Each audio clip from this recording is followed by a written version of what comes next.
Πιθανώς 17 ετών και το δέχτηκε η δικαιοσύνη, δεν υπάρχει κυβέρνηση στη χώρα. Αν υπήρχε κυβέρνηση, θα τους είχε ξυλώσει όλους αυτούς τους δικαστές. Εφαρμόζει τους νόμους. Λέει ο νόμος ότι αυτός είναι 17 χρόνων και μας κοροϊδεύετε, κύριε. Μα τι λέτε, κύριε? Τι πάτε να δικαιολογήσετε? Δείξτε το πρόσωπό του, κύριε. Είναι αυτό 17 χρονών ο αλήτης. Είναι 17 χρονών. Ο Πακιστανός Ισπάρου τον είδαμε όλοι. Δημοσιεύτηκαν οι φωτογραφίες του. Γιατί δεν το καταλαβαίνετε? Εγώ την πρώτη φορά που έθεσα το θέμα. Ευθύνεται η δικαιοσύνη. Ευθύνονται οι λειτουργοί. Τα πρόσωπα δημοσιεύσαμε. Εμείς πήραμε την πρωτοβουλία. Όμως τον είχε δει. Ο κύριος Πόποτας και η κυρία Καλύβα από το πρώτο θέμα. Και τι μπορούσε να κάνει? Όταν τον είδε λοιπόν ο δικαστής, έπρεπε να βρει έναν τρόπο αυτός ο άνθρωπος να πάει σε κανονικές φυλακές. Να μην δεχτεί ως αληθή τη δήλωσή του. Επαναλαμβάνω, δεν τα ξέρετε καθόλου καλά. Είστε άσχετος. Αυτός είχε κάνει μια δήλωση και είχε πει ότι είναι 17 ετών. Ο δικαστής μπορούσε να κρίνει ότι δεν είναι 17 ετών. Γιατί όλοι οι κατηγορούμενοι βάσει ποιου νόμου κρίνει. Όταν βγαίνει ένας δολοφόνος και λέει δεν δολοφόνησα γιατί πάει σόβια. Βάσει ποιου νόμου? Βάσει της κρίσεως του δικαστή. Αυτά λοιπόν τα πρόσωπα που βλέπουμε επανειλημμένως, αυτούς τους αντίστακτους εγκληματίες που δηλώνουν 17χρονοι και το αποδέχεται η δικαιοσύνη, είναι απόλυτη ευθύνη του δικαστή, του ανακριτή και του εισαγγελέα που δεν τους στέλνει σε κανονικές φυλακές. Και δέχεται ψευδείς δηλώσεις. Δεν υπάρχει σχέδιο νόμο. Έχει ένα θέμα ο κύριος Χίος με τις ημερομηνίες γεννήσεως των λαθρομεταναστών. Να συζητήσουμε για αυτό το θέμα, να σας εξηγήσω πώς έχει ο κύριος Σαράκης προφανώς, επειδή θέλει να κερδίσει μια θέση στις λίστες της Νέας Δημοκρατίας, λέει ότι να είναι. Την έχω τη θέση. Κύριε Σαράκη, ακούσαμε. Όχι μέσα στην ομάδα των προδοτών που καταστρέφει την Ελλάδα. Το Συμβούλιο Πλημμυριωτικών εφαρμόζει τον νόμο. Ο νόμος λοιπόν είναι κακός ο νόμος. Τι θα πρέπει να προσέξουμε? Η ποινική και σοφρονιστική μεταχείριση των ανηλίκων σίγουρα χρειάζεται μια ιδιαιτερότητα. Ο νόμος λέει ότι 6 μήνες δικαιολογείται η κράτηση στους ανήλικους και μετά θα πρέπει να πάει σε ένα ίδρυμα αγωγής για αναμόρφωση. Και μάλιστα ο νόμος προβλέπει ότι ο ανήλικος μπορεί να παρακολουθεί κάτι πολύ βασικό. Κρύβεται κάτι πολύ βασικό. Τι έγγραφα είχαν που πιστοποιούσαν ότι είναι ανήλικοι? Κανένα λοιπόν. Επομένως μπορεί να κρίνει ο δικαστής. Ο δικαστής λοιπόν εφόσον δεν προσκομίζει ένα έγγραφο κρίνει ο ίδιος και λέει γιατί όλοι οι κατηγορούμενοι βάσει του νόμου. Κρίνει. Όταν βγαίνει ένας δολοφόνος και λέει δεν δολοφόνησε γιατί πάει σόβια. Βάσει του νόμου. Βάσει της κρίσεως του δικαστή. Όταν πάει και κάνει μια ψευδή δήλωση ένας κατηγορούμενος, ο δικαστής μπορεί να κρίνει αν η δήλωση αυτή είναι ψευδή. Μα τι λέτε τώρα? Μα τι λέτε, χωρίς να φέρει κάποιο πιστοποιητικό? Είναι δυνατόν? Δεν έχουν φέρει το παραθύρι, δεν έχουν χαρτιά. Η πρώτη που αναφέρει ο κύριος Χίος, πού βασίζεται κύριε Χίο, ξέρετε? Ξέρετε, η δήλωση αυτή λοιπόν χαρακτηρίζεται ψευδής από τη δικαιοσύνη και πηγαίνει ο άνθρωπος στον κορυδαλό. Πώς μπορεί να το χαρακτηρίσει ο δικαστής? Πώς μπορεί να αποδειχθεί ότι είναι αληθής? Επειδή ακριβώς δεν υπάρχει πιστοποιητικό ότι είναι αληθής απλά πράγματα. Έτσι λειτουργεί η δικαιοσύνη. Αν υπήρχε δικαιοσύνη. Οι δικηγόροι συμβουλεύουν τους λαθρομετανάστες που πιάνουν. Πες ότι είσαι ανήλικος για να τη βγάλεις καθαρή. Οι δικηγόροι εκμεταλλεύονται τις τρύπες του νομοθετικού πλαισίου. Και καλά κάνουν.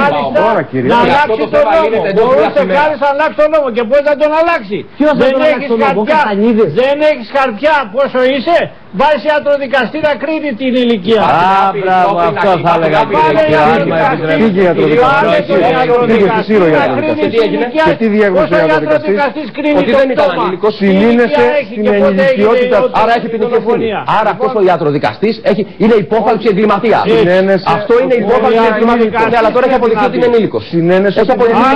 Έχει αποδειχθεί ότι είναι ψέματα και ο ιατροδικαστής έχει ποινική ευθύνη. Συνένεσε ότι δεν είναι ανήλικος. Και σου σας λέω, στην προκείμενη περίπτωση επειδή την παρακολουθώ.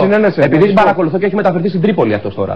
Έχει αποδειχθεί ότι δεν είναι ανήλικος, έχει ποινική ευθύνη. Πρέπει να πάει κατηγορούμενος για υπόθεση εγκληματία. Μιλάτε για το κατηγορούμενο πρόσωπο. Για τον Πακιστανό αυτό με τα μουσια που ήταν 25 χρονών.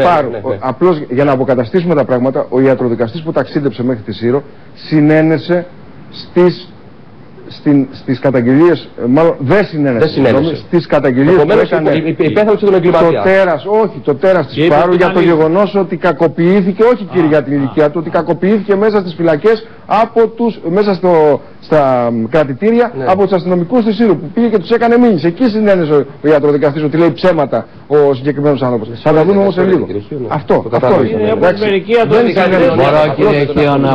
Ένα λεπτό κύριε, για να αποκαταστάμε μερικά πράγματα. Ο ιατροδικαστής, επαναλαμβάνω, γιατί είναι ένα πρόσωπο το οποίο μπορεί να φύγεται από τη συγκεκριμένη στιγμή και επειδή θέλουμε να έχουμε καλές σχέσεις με την ιατροδικαστική υπηρεσία Αθηνών. Όχι γιατί είμαστε δημοσιογράφοι, αλλά γιατί κάνουν καλά τη δουλειά τους οι άνθρωποι υπό δύσκολες συνθήκες.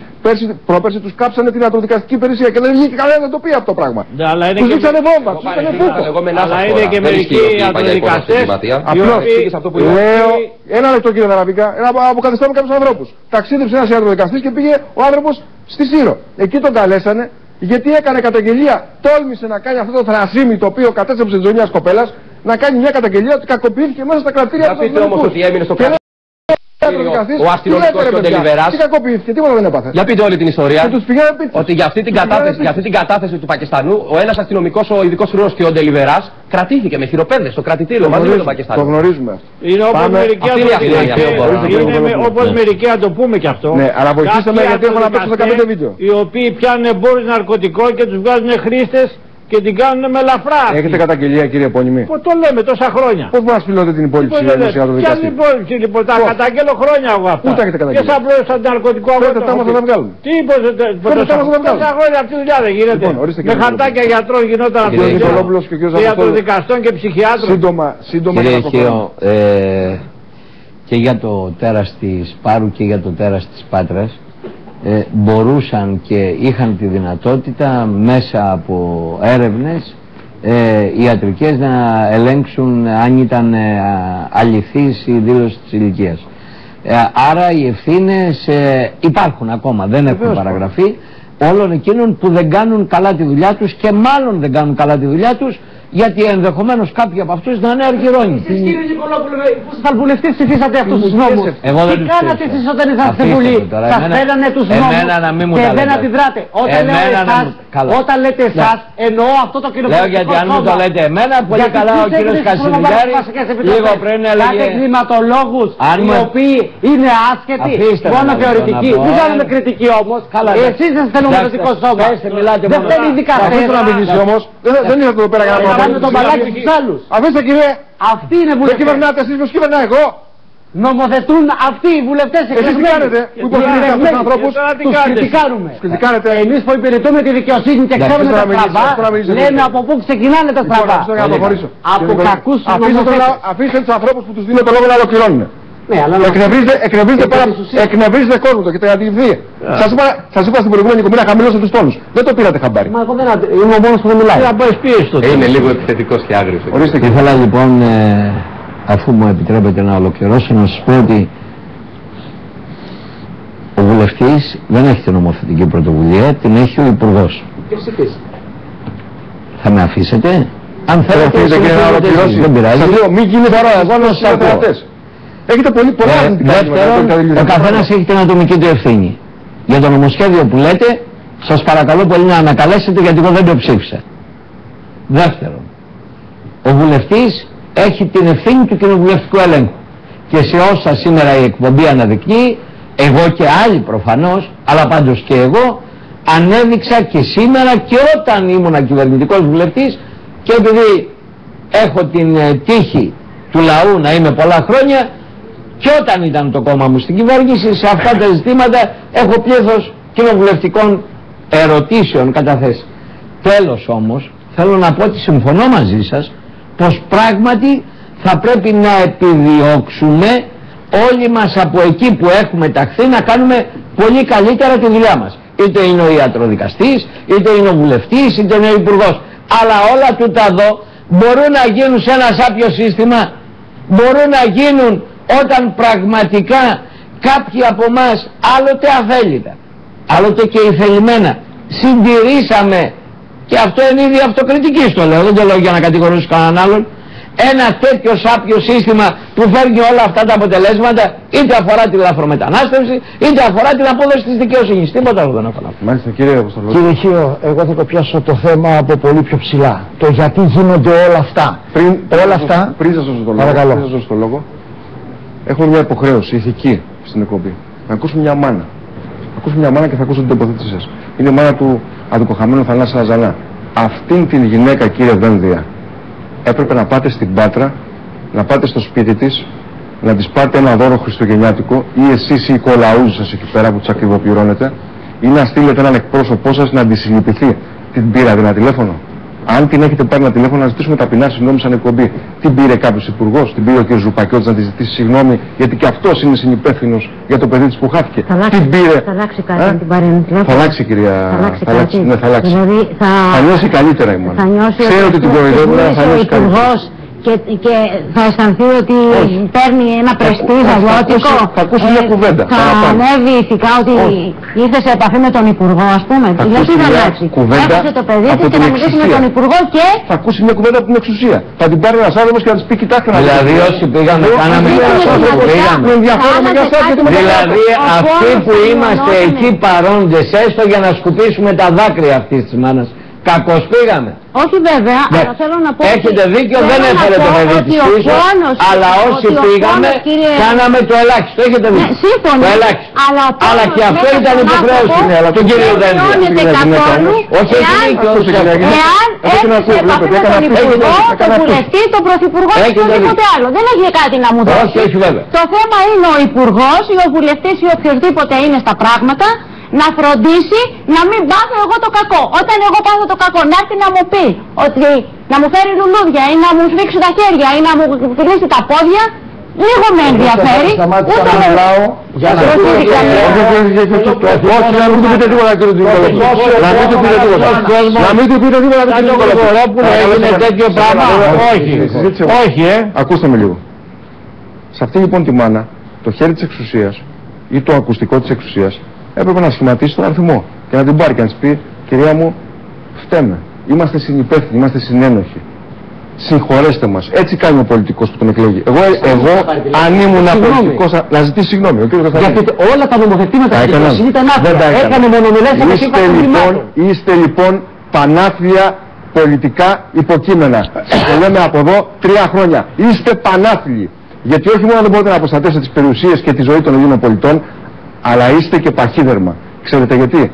Γιατί έχετε 200 ανθρώπους να σας φυλάνε και αυτοί οι άνθρωποι εκεί πέρα είναι έρμεα στις διαθέσεις και στις αιμοσταγείς βουλές των κατσαπιάδων.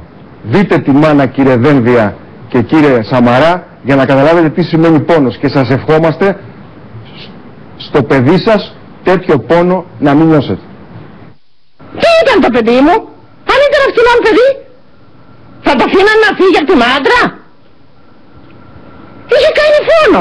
Όταν κάνεις φόνο έτσι δεν πάνε, έτσι σ' αφήνουν έτσι. Και τι φόνο είχε κάνει? Το έσφαξε με μαχαίρι. Μην είσαι, λέω, δεν μας λέγαν την αλήθεια. Μετά είπαν ότι τους έφυγε και δρατεύσει. Τι δεν δικάζαμε? Τον τοίχο? Τι δικάζαμε? Τι κράτος είναι αυτό? Δηλαδή έναν είχανε, τον χάσαμε και τον ένανε. Θα του έλεγα γιατί? Γιατί μου το σκότωσες, θα του έλεγα. Γιατί μου το έσφαξες? Και δεν είδα, ένα τοίχο είδα. Επιβεβαιώνεται αυτό που είπα, είναι άθλιοι κύριοι. Είστε συχάματα, να σηκωθείτε να φύγετε από τη χώρα, δεν σας στέλνουμε άλλο πια. Ο κόσμος μπαίλτισε, μπούκτισε. Είστε παλιάνθρωποι. Ξεκάθαρα πράγματα. Παλιάνθρωποι. Και αν έχετε στένος, κάντε μια μήνυση, αγιταράδες. Κάντε μια μήνυση. Είναι μάνα, ρε. Είναι μάνα, πηγαίνετε να τη συλληπιθείτε. Παλιοκολοκύθες. Παλιοξεφυλισμένοι. Ναι, αλλά η κυβέρνηση του Πασόκ δεν έχει. Αν τώρα φύγε και εσύ από εδώ. Στρώματα. Όχι, δεν θα πούμε. Αν τώρα φύγε από εδώ. Γιατί δεν λες την αλήθεια? Αν τώρα φύγε από εδώ, δεν θα η κυβέρνηση του Πασόκ. Θα πάτε να πείτε από τον Πρωθυπουργό. Ήταν υπουργός του Παπανδρέου. Αυτά τα νομοθετήματα να μην μεταθέτουμε τις αντίρρησεις, κύριε Κύριο. Λέτε να πάει να ζητήσει συγγνώμη ο Σαμαράς, ο οποίος μάχεται κατά της μετανάστευσης. Ποιος θα ζητήσει συγγνώμη? Οι πολεμιστές της μετανάστευσης. Οι υπερασπιστές. Οι υπερασπιστές. Όχι.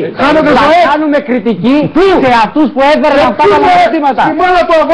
Στους ανθρώπους του Παπανδρέου, του Γιωργάκη του Παπανδρέου. Αυτός ψήφισε τους νόμους. Όχι ο Σαμαράς, όχι ο Δένδιας. Ο Δένδιας δίνει μάχη για την πάταξη της λαθρομετανάστευσης. Ο Σαμαράς όχι, δεν είσαι δίκαιος. Και ο κόσμος το ξέρει. Άντε με έχετε βγάλει από τα ρούχα μας. Δεν είσαι δίκαιος, ο κόσμος το ξέρει. Για να ηρεμήσει, Στέφανε, είχαμε μείνει σε μήνα. Δεν πήγε, κύριε, εκεί ο κύριος Σαμαράς με τον κύριο Ρένα στην Ομόνια και έκανε καφέ? Δεν πήγανε στην Ομόνια και έκανε καφέ και ήταν καθαρή Ομόνια για 10 λεπτά? Λοιπόν, να τοποθετήσω. Για δραματική βελτίωση. Ο Σέλιος δεν καθάρισε την Ομόνια για 10 λεπτά για να πιει καφέ ο κ. Σαμαράς με τον κύριο Σέλια. Για δραματική βελτίωση. Δεν έκανε τόσες ενέργειες. παρακαλώ. Δεν πήγε με τόσες κάμερες στα διάφορα κέντρα λαθρομεταναστών με catering και με ψήξη θέρμανση και κλιματισμό. Παρακαλώ, κύριε. Δεν έκανε κλιματισμό για τους λαθρομετανάστες. Θέλω να ζητήσω συγγνώμη για τους τηλεθεατές γιατί παραφέρθηκα.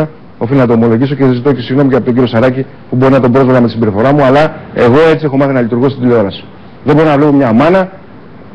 Παίξτε πάλι το βίντεο της μάνας. Παίξτε πάλι το βίντεο της μάνας. Παίξτε το, να το βλέπουνε. Να το βλέπουν το παιδί μου.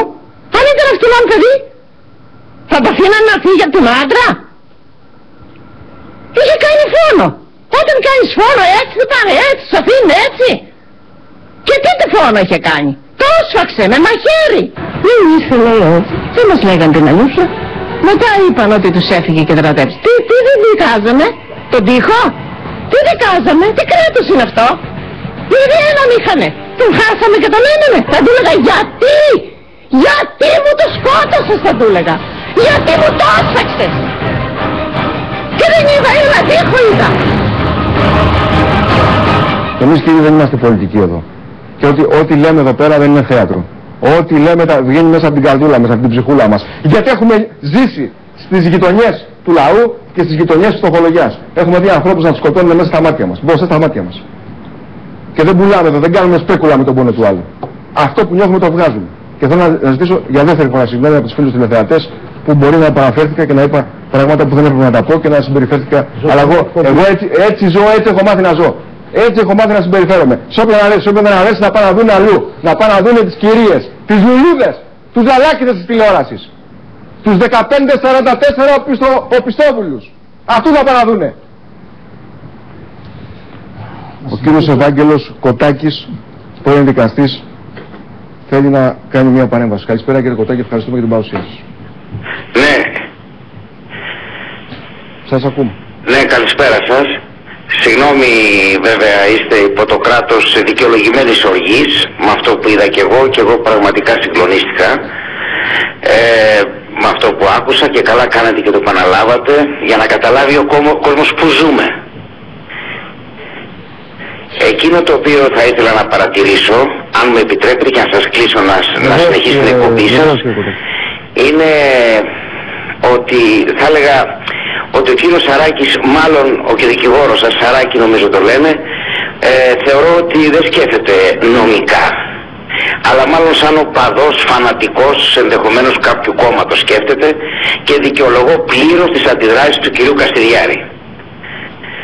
Εγώ εκείνο που θέλω να σας πω είναι ότι αυτά τα δικονομικά τοπήματα που συνέβησαν από τη δικαιοσύνη και από το Υπουργείο Δικαιοσύνης πραγματικά χρήζουν έρευνας ποινικής και επιταρχικής των υπευθύνων. Συντασσόμενος πλήρως με την άποψη του κυρίου Κασιδιάρη ως βουλευτή του Κοινοβουλίου, τον οποίον τιμώ ιδιαίτερα. Κύριε Κοτάκη, έχετε δικάσει υποθέσεις εγκληματικών πάρα πολλές και έκρομων ενεργειών ανηλίκων? Πολλές υποθέσεις και ανηλίκους είχαμε, αλλά εκείνο το οποίο δεν μπορούσα να καταλάβω στην όλη ζήτησή σας είναι εκείνο η ηλικία πώς απεδείχθη. Εκ ποιων στοιχείων ο δικαστής απέδειξε την ανηλικότητα του παραβάτη, του ποινικού παραβάτη, από ποια στοιχεία και ήρθε στην σοφρονιστική αντιμετώπιση του ανηλίκου. Εγώ δεν μπορούσα να το καταλάβω όση ώρα συζητάτε. Δικαιολογημένες οι παρατηρήσεις του κ. Καστιδιάρη, πώς απεδείχθη. Δεν μπορεί να μην αποδείξει ο ανακριτής, ο δικαστής, έχει ένας κατηγορούμενος τον οποίον προόριστε να σοφρονήσει. Με ποιο σύστημα? Με το σοφρονιστικό σύστημα των ανηλίκων, των ενηλίκων? Έτσι τράβηξε κλήρο και είπε τραβάω κλήρο και είναι ανήλικος, άρα θα ακολουθήσει την πορεία του ανηλίκου. Τι φταίει το νομοσχέδιο του Καστανίδη περί εξαμήνου και παρατάσεως τριμήνου? Δεν φταίει καθόλου το νομοσχέδιο. Το νομοσχέδιο βγήκε και είχε κάποιο προορισμό για τον ανήλικο. Δεν φταίει το νομοσχέδιο. Το νομοσχέδιο και ορθώς υφίσταται. Αν θέλετε να σας πω την άποψή μου, μπορούσε να παραταθεί επί 3 μήνες η κράτηση έστω του φερωμένος ανηλίκου, που δεν το καταλαβαίνω ως δικαστής πώς μπορώ να σοφρονήσω έναν ανήλικο αν δεν ξέρω ότι είναι ανήλικος. Κύριε Κοτάκη, μ' ακούτε? Παρακαλώ. Αυτά τα ήξερε ο αλλοδαπός στα κόλπα, ότι να πει ότι είναι ανήλικος ή ενήλικος, τα του τάπε ο δικηγόρος. Του λέει ο δικηγόρος ότι είναι ανήλικος. Δεν με ενδιαφέρει κύριε τι λέει ο δικηγόρος. Γιατί ο κάθε αλλοδαπός που σε συγχωρείτε, ο δικηγόρος ακολουθεί μία δεδομένη. Με συγχωρείτε, με συγχωρείτε. Μπήκα σε λάθος δρόμο. Ο δικηγόρος είναι ο δικηγόρος. Μια και ο δικαστής ήταν δικαστής. Ο δικηγόρος ακολουθεί με εισήγηση κάποιων δικαστών. Είναι το νομοθετικό πλαίσιο. Αυτό θέλουν αλλάζει. Ο δικηγόρος ακολουθεί μια υπερασπιστική γραμμή συγκεκριμένη. Κάτι σοβαρό. Είπε ότι υπάρχουν ποινικές ευθύνες στα όργανα της δικαιοσύνης. Κύριε Δραβίκα, ο δικηγόρος ακολουθεί μια υπερασπιστική γραμμή συγκεκριμένη. Τον ιατροδικαστή γιατί τον έχουμε? Έρχεται να πυροδοτίζεται στις παρατηρήσεις που κάνω. Εδώ κάνει διάγνωση για το πτώμα που βρίσκει. Όσο χρόνο είναι το πτώμα. Στον Υπουργό Δικαιοσύνης και έχω μια συγκεκριμένη απάντηση τι κάνουν σε αυτή την περίπτωση. Αυτό τι κάνουνε. Στέλνουν τα στοιχεία στο Αφγανιστάν για να πιστοποιήσουν ποια είναι η ηλικία του. Και περιμένουν 5 μήνες. Αυτό κάνει το ελληνικό κράτος. Μιλάμε για πόσο γελίους ανθρώπους, έτσι. Θα μπορούσε όντως να κάνει έρευνα DNA. Ζητώ συγγνώμη για την παρέμβαση μου. Είμαι πραγματικά συγκλονισμένος και για τα περιστατικά που δείξατε, αλλά και για τα δικονομικά ατοπήματα που συμβαίνουν σε αυτή τη δύστιχη δικαιοσύνη και στη δύστιχη χώρα που ζούμε. Σας ευχαριστώ πολύ. Καλή σας νύχτα. Κύριε Κοτάκη, εγώ θα παρακαλέσω τον κύριο Χίο και θα καταθέσω στη Βουλή την παρέμβασή σας, ζητώντας από τον Υπουργό Δικαιοσύνης να ελέγξει τους συναδέλφους σας με βάση αυτά που είπατε και να σας καλέσει να καταθέσετε αυτά τα συγκλονιστικά που είπατε εδώ, να τα επαναλάβετε δηλαδή εκεί ενώπιον των αρχών. Πριν λάβει το λόγο ο κ. Αποστόλου, να πω για να ολοκληρωθεί και το ρεπορτάζ ότι την Πέμπτη έχουμε καταθέσει εμείς ως Χρυσή Αυγή επίκαιρη ερώτηση. Θα συζητήσω εγώ με τον Υπουργό Δικαιοσύνης, εάν έρθει και δεν στείλει πάλι τον Υφυπουργό, ακριβώς για αυτό το ζήτημα. Του έχουμε ζητήσει ήδη να παραιτηθεί, αλλά ζητάμε και ποιες ποινικές ευθύνες επιτέλους έχουν ασκηθεί στους λειτουργούς της δικαιοσύνης που καταφανώς έχουν παρανομήσει. Την Πέμπτη λοιπόν, δείτε το αυτό, στη Βουλή, στην Ολομέλεια, σε επίκαιρες ερωτήσεις. Κύριε Αποστόλου. Θα τα δούμε την Πέμπτη με τον Υπουργό της Δικαιοσύνης. Κύριε Αποστόλου. Είπε ο κύριος Κοτάκης, δεν ακούσατε. Κύριε Αποστόλου. Αγαπητοί δικαστές, εγώ θα το πιάσω το θέμα από πολύ μακριά και δεν θα κοιτάξω το δέντρο αλλά το δάσος που χάνεται. Από το 1975 μέχρι σήμερα μας κυβέρνησαν τα δύο κόμματα αυτά εξουσία, στο ΠΑΣΟΚ και Νέα Δημοκρατία, που αυτούς τους νόμους φτιάξαν, αυτό το σύνταγμα αναθεώρησαν, αυτά ερχόμαστε σήμερα και εισπράττουμε. Τι θέλω να πω? Συνειδητά ΠΑΣΟΚ και Νέα Δημοκρατία, όλοι μηδενός εξαιρουμένου, φτιάξαν ένα σύνταγμα σουρωτήρι που μπορούν να το παραβιάζουν ανα πάσα στιγμή και ώρα. Φτιάξαν μια αποδικαιούμενη δικαιοσύνη η οποία δεν είναι ανεξάρτητη και αντί να λογοδοτεί στους προϊσταμένους απολογείται στον εκάστοτε υπουργό ή πρωθυπουργό. Αυτή η κατάσταση λοιπόν όλα αυτά τα χρόνια και κυρίως μετά το 2002 μας έφερε την αθρώα λαθρομετανάστευση, που πάλι αυτοί είναι υπεύθυνοι, που δεν βλέπανε το που οδηγείται η κοινωνία μας ή το βλέπανε αλλά εκτελούσαν το προδιαγεγραμμένο σχέδιό τους, να εξαθλιώσουν δηλαδή την Ελλάδα και να μας κάνουν ξένους μέσα στην ίδια μας τη χώρα. Ο κύριος Πάκης Παυλόπουλος, που πριν στο σταθμό σας ήταν το αποκαλυπτικό δελτίο, θυμόσαστε κύριε Νικολόπουλε τι είχε πει στην Πάτρα όταν Κουτσονάτος και με ένα ύφος Κέσαρος έλεγε για τους οικονομικούς δίθεν μετανάστες. Τους αποκαλούσαν τότε που επέλεξαν τη χώρα μας. Τους αποκαλούσαν τότε οικονομικούς μετανάστες. Και όποιος τόλμαγε να έλεγε λάθρο μετανάστης, τον βάζαν απέναντι και τον πυροβολούσαν. Όταν όμως, εκτός της λαθρομετανάστευσης, που διωγγώθηκε αφάνταστα μέσω του βιβλίου 2 που το 2009 ψήφισε ο λεπήρας της πολιτικής ζωής του τόπου, ο κύριος Γιώργος Παπανδρέου και ο κύριος Χρυσοχοΐδης, όταν ο κύριος Δένδιας φέρνει το σχέδιο Δένδιας και αντί πραγματικά να ασχοληθούν με το Δουβλίνο 3 που συζητείται ήδη στην Ευρώπη και να το καταγγείλουν, κοιτάει πώς θα δημιουργήσει στην ευαίσθητη περιοχή της Θράκης μας, σε μέρη όπου στεγάζονταν στρατόπεδα ή σχολές αστυνομίας, να μεταφέρει εκεί τους λαθρομετανάστες και επέρεται ότι έχει αδειάσει το κέντρο. Όσο λοιπόν συμβαίνουν αυτά τα τραγικά με τον κύριο Χρυσοχοΐδη, τον κύριο Παπανδρέου, τον κύριο Σαμαρά, ο οποίος δεν έχει κάνει τίποτε πάνω στο θέμα λαθρομετανάστευσης, όσο γίνονται αυτά θα υπάρχουν χαροκαμένες μανούλες και χαροκαμένοι πατεράδες που θα θρηνούν τα παιδιά τους που χάνονται στο βωμό της παλιανθρωπιάς αυτών των πολιτικάντικων προδοτών της χώρας και της πατρίδας.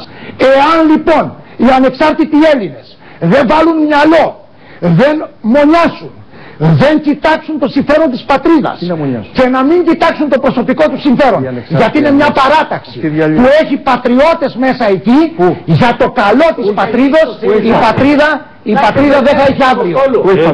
Και μας δώσει ευκαιρία να πούμε κύριε Σύλλο, εννοώ για τις Ελληνισάδες, αφήστε τις συνιστώσεις του ΣΥΡΙΖΑ. Τις συνιστώσεις του ΣΥΡΙΖΑ ψηλώνει ο Τσίπρας μία-μία. Ο ίδιος ο Τσίπρας θεωρεί ότι είναι χαμένος, είναι παρακαλώ, μην μιλάτε. Μην μιλάτε. Είπε κάτι. Είπε κάτι ο δικηγόρος του και επειδή ανήκατε πριν σε αυτούς,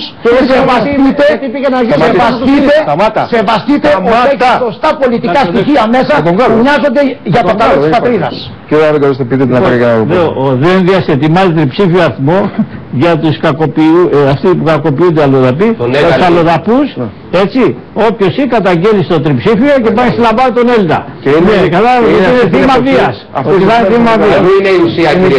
Η πατιαρμοστία. Δεν ακυρώθηκε η επίσκεψη λόγω κρύου, αλλά το θέμα είναι ότι σχεδιάζουν να στείλουν έναν Ευρωπαίο Επίτροπο εδώ. Γιατί τον στέλνουν? Γιατί φαίνεται ότι ο Έλληνας αντιδρά σε αυτή την κατάσταση. Η Ευρώπη έχει συνεννοηθεί με αυτές τις κατάπτυσες συνθήκες Δουβλίνο 2 και Δουβλίνο 3 να μετατρέψει τη χώρα μας σε σκουπιδότοπο της Ευρωπαϊκής Ένωσης. Και οι Έλληνες από ό,τι φαίνεται αντιδρούν. Γι' αυτόν τον λόγο και οι Ευρωπαίοι μας στέλνουν αυτόν τον άνθρωπο, τον οποίο εμείς με επίσημη ανακοίνωση είπαμε πως είναι ανεπιθύμητος στη χώρα μας. Ο Σαμαράς πάει στη Βαβαρία και συναντιέται με κατώτερους του αξιώματος του παραβιάζοντας και το πρωτόκολλο. Και έπαγε και τη Γιούχα. Και όπου πάνε περπατρώνουν. Ακούστε λίγο για να ξεστραβωθεί λίγο ο κόσμος. Πρώτου. Το τέχνασμα, ο σοφικισμός, η ειδικολαβία, η παρανομία, ο εξευτελισμός της δικαιοσύνης και του σοφρονιστικού συστήματος. Τους κοροϊδεύουν όλους. Με μία επινόηση ότι το σύνολο, η πλειοψηφία των αλλοδαπών, οι οποίοι είναι παραβατικοί και κατηγορούνται για κακουργηματικές πράξεις, αλλά και για πλημεληματικές, σοβαρές πλημεληματικές πράξεις, δηλώνουν ως ημερομηνία γέννησης την πρώτη. Δείτε ένα ρεπορτάζ για να καταλάβετε τι παιχνίδια παίζονται πίσω από εγκληματικές συμπεριφορές και πίσω από το δικαιικό σύστημα, το οποίο όμως γνωρίζει αυτή την ιστορία, την καλλιεργεί, είναι υπό την ανοχή του και οι άνθρωποι οι οποίοι παρανομούν έχουν βαρύτατες εγκληματικές αμέλειες. Μια απίστευτη φάμπρικα έχει στηθεί στην υπηρεσία αλλοδαπών στο κέντρο της Αθήνας, όπου καθημερινά χιλιάδες λαθρομετανάστες σχηματίζουν ουρές και με συνοπτικές διαδικασίες αποκτούν ταυτότητες με τις οποίες κυκλοφορούν ανενόχλητοι. Μάλιστα το μόνο που ζητούν οι ελληνικές αρχές για να τους χορηγήσουν τα πολυπόθητα έγγραφα είναι τα στοιχεία τους, τα οποία δίνουν προφορικά. Κοινώς, ό,τι δηλώσουν είναι το Extra 3 και το μακελιό έχει στην κατοχή του και φέρνει στο φως 20 από τις χιλιάδες ταυτότητες, στις οποίες όπως θα δείτε παρατηρείτε το εξής μεταφυσικό. Όλοι οι αλλοδαποί έχουν γεννηθεί την πρωτοχρονιά. Αφγανός γεννήθηκε 1η-1ου του 1988. Μαροκινός 1η-1ου του 1977. Πακιστανός 1η-1ου του 1984. Ιρακινός 1η-1ου του 1984. Ο νεαρός από το Μπαγκλαντές που επίσης γεννήθηκε 1η-1ου του 1982. Προφανώς ουδόλως εντυπωσιάζουν οι συμπτώσεις τους αστυνομικούς που βάζουν την υπογραφή τους στα έγγραφα αυτά. Σημειώνεται πως η διαδικασία αυτή συμβαίνει εδώ και χρόνια, ενώ σύμφωνα με πληροφορίες στην επιχείρηση Ξένιος Ζεύς οι περισσότεροι από τους λαθρομετανάστες που συλλαμβάνονται αφήνονται ελεύθεροι ακριβώς επειδή επιδεικνύουν την ταυτότητα αυτή. Τα συμπεράσματα δικά σας. Εδώ μιλάμε για το παράθυρο του λεγόμενου πολιτικού ασύλου που στην Ελλάδα μας έχει μεταξελιχθεί σε βιομηχανία. Μπορώ να σας πω ότι συμβαίνει τα έγγραφα τα οποία τα κατέθεσα, συγγνώμη, Λοιπόν, δεν είναι μόνο πολιτικού ασύλου. Σχεδόν όλοι οι λαθρομετανάστες, τα έγγραφά τους έχουν την ημερομηνία 1η-1ου. Γιατί δηλώνουν ότι δεν γνωρίζουμε πότε γεννηθήκαμε. Και αυτό είναι απόδειξη ότι όλα τα στοιχεία που δηλώνουν είναι ψευδή. Γιατί λέει ο άλλος είμαι Παλαιστίνιος για να πάρει πολιτικό άσυλο. Ενώ είναι από το Αφγανιστάν. Και το κράτος το δέχεται και υπογράφει χαρτί και του λέει πρώτη, δεκτό. Και κυκλοφορεί άνετα με αυτό το χαρτί, το επιδεικνύει στον αστυνομικό. Μπροστά στην κάμερα ο αστυνομικός του φοράει χειροπέδες, μετά από 10 λεπτά τον αφήνει ελεύθερο. Και το πρόβλημα διωγγώνεται μέρα με την ημέρα και σε λίγα χρόνια θα είμαστε μειοψηφία μέσα στην ίδια χώρα. Κύριε Κασιδιάρη, ο ελληνικός λαός δεν καταλάβει ότι μέσω της λαθρομετανάστευσης και μέσω των νέων μέτρων που ψήφισε, όπου θεωρείται τεκμήριο η γέννηση και καταργείται το επίδομα γάμου συν τη φορολογία, δεν καταλάβει ο ελληνικός λαός για να τους εκπαραθυρώσει ότι σε συνειδητή γενοκτονία οδηγούν το έθνος. Ο λαός μας πράγματι μέσα σε μια πενταετία θα είναι μειοψηφία. Λαμβάνοντας, κύριε Κασιδιάρη, υπόψη και πρέπει μέσα στην Βουλή να κάνετε οτιδήποτε περνάει από το χέρι σας και εσείς, κύριε Νικολόπουλε, διότι εγώ την τελευταία φορά που έθεσα το θέμα του Πακιστανού της Πάρου χρησιμοποίησα τη φράση ανθρώπινο σκουπίδι και έγινε ολόκληρο θέμα. Να έρθουμε στο διατάφτα, κύριε Χίρο, να έρθουμε στο διατάφτα. Η νεολαία φεύγει εκτός Ελλάδος. Θα μείνουν τα γερόντια. Να έρθουμε στο διατάφτα. Τι μπορεί να γίνει αυτή τη στιγμή για να απεγκλωβιστούμε από αυτό το τεράστιο πρόβλημα. Έχουμε προτείνει κάποιες λύσεις. Όποτε θέλετε. Να δούμε κάποιο ρεπορτάζ. Να μας πει η κυβέρνηση. Έθεσε ο κύριος Νικολόπουλος το θέμα της 15χρονης κοπέλας, της Μυρτός. Η κοπέλα αυτή περνάει το Γολγοθά της. Από τις πληροφορίες που συλλέξαμε, με πολύ μεγάλο σεβασμό προς το πρόσωπο και της μητέρας της και της οικογένειάς της και της ιδείας της κοπέλας που δίνει τη δική της προσωπική μάχη, πρέπει να έχει φύγει από το Αττικό νοσοκομείο και να νοσηλεύεται σε ένα ιδιωτικό θεραπευτήριο.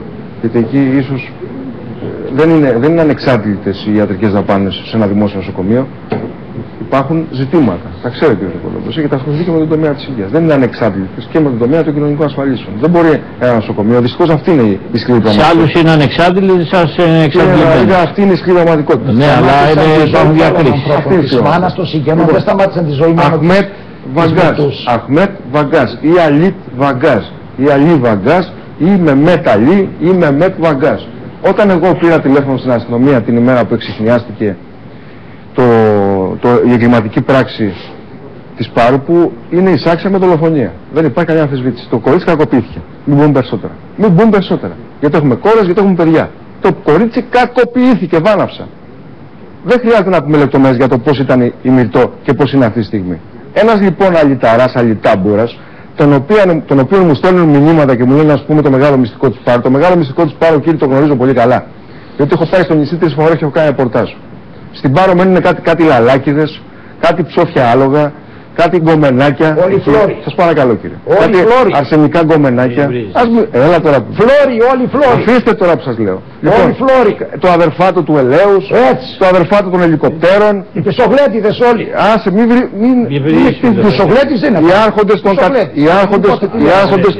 Παρακαλώ, κύριε. Οι άρχοντες των καταπατήσεων, οι άρχοντες οι οποίοι σιγοντάρουν και πληρώνουν τις πολεοδομίες των περιοχών, πρώην στελέχη της Siemens που έχουν επίδειας εκεί, για να τους φτιάχνουν τα ωραία καλύβια τους για τα οποία δαπανούν περιουσίες. Κάποιοι άλλοι υπουργοί οι οποίοι είχαν κότερα και τους έφυγαν εκεί και ψάχναν να τα βρουν στο λιμάνι, που κόψανε και ψάχναν να τα βρουν στο λιμάνι. Κάτι άλλοι φουκαράδες πρώην υπουργοί που το παίζανε ότι εμείς δεν ξέρουμε τίποτα, είμαστε φτωχαδάκια. Κάτι άλλοι πρώην υπουργοί που φτιάχνανε κάτι λαθρονόμους και βαρέσανε κάποιον φουκαρά εκεί με το αυτοκίνητό τους και τον αφήσανε στην άσφαλτο και πήγε η φοβερή τοπική, η καθαρότατη, διαβιέστατη τοπική αστυνομία και οι διαβιέστατες τοπικές αρχές της περιοχής για να δουν τι συνέβη και κουκουλώσανε το θέμα. Υπάρχουν όμως, κύριε Χίο, και μεροκαματιάνιδες εκεί, όπως ο ταξιτζής που τον σκότωσε ο αναρχικός στη Ληστεία. Θυμάστε το ταξιτζή που τον σκότωσε ο αναρχικός. Υπάρχουν και αυτοί οι Έλληνες κατοίκους και του μήνυ του Δωμάζου. Εκεί λοιπόν στην Πάρο εκτελήφθηκε μια τραγωδία. Την οποία τραγωδία οι τοπικές αρχές του νησιού, γιατί το παρακολούθησα το ρεπορτάζ καρέ-καρέ από την πρώτη στιγμή, πήγαν να την αποδώσουν στην αρχή σε ατύχημα. Ότι το κορίτσι γλίστησε και έπεσε. Δεν τρέπεστε οι παλαιομασκαράδες.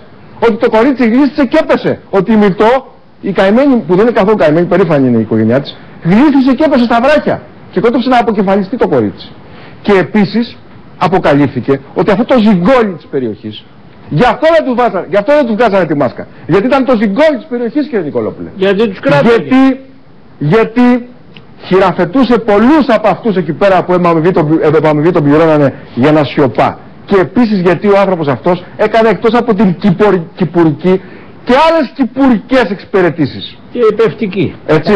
Την τύχη Βάλανε λοιπόν τη full face τη μάσκα, πήγαν να ξεγελάσουν τους δημοσιογράφους που ήταν εκεί. Βάλανε ένα αστυνομικό στην αρχή να υποκριθεί ότι ήταν ο κύριος Βαγκάς και τον κύριο Βαγκάς αργότερα ξέρετε που τον βρήκαμε. Όλο στοιχεία και συμπτωματικά. Τον βρήκαμε σε τουρκοσκοπιανό φόρουμ που του είχαν πάρει συνέντευξη 2,5 χρόνια πριν, την ημερομηνία δηλαδή που ήρθε στην Ελλάδα, που το διασταυρώσαμε αυτό, και ο κύριος Βαγκάς έλεγε τι κακομοίριδες είναι οι αλλοδαποί στο κέντρο της Αθήνας και πόσο άσχημα τους συμπεριφέρονται οι Έλληνες. Είναι 15 ετών. Σε τουρκοσκοπιανό. 15 ετών θα πρέπει να είναι τότε, σύμφωνα με αυτό που δέχτηκε η εισαγγελία. 21 πλάσι είναι ο κύριος αυτός.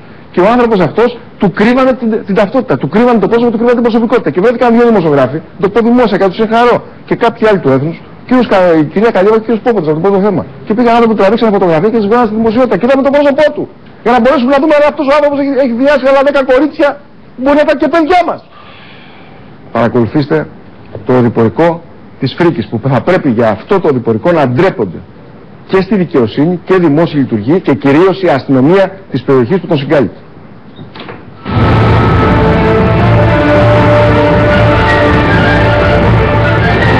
Νοπές είναι ακόμα οι μνήμες από την πρωτοφάνεια για τα ελληνικά χρονικά κακοποίηση 15χρονης μαθήτριας που συγκλώνησε το περασμένο καλοκαίρι το Πανελλήνιο. Πρωταγωνιστές το διαβόητο πλέον κτήνος της Πάρου και η 15χρονη Μυρτώ που κάθε μέρα που περνάει δίνει μάχη για να κρατηθεί στη ζωή.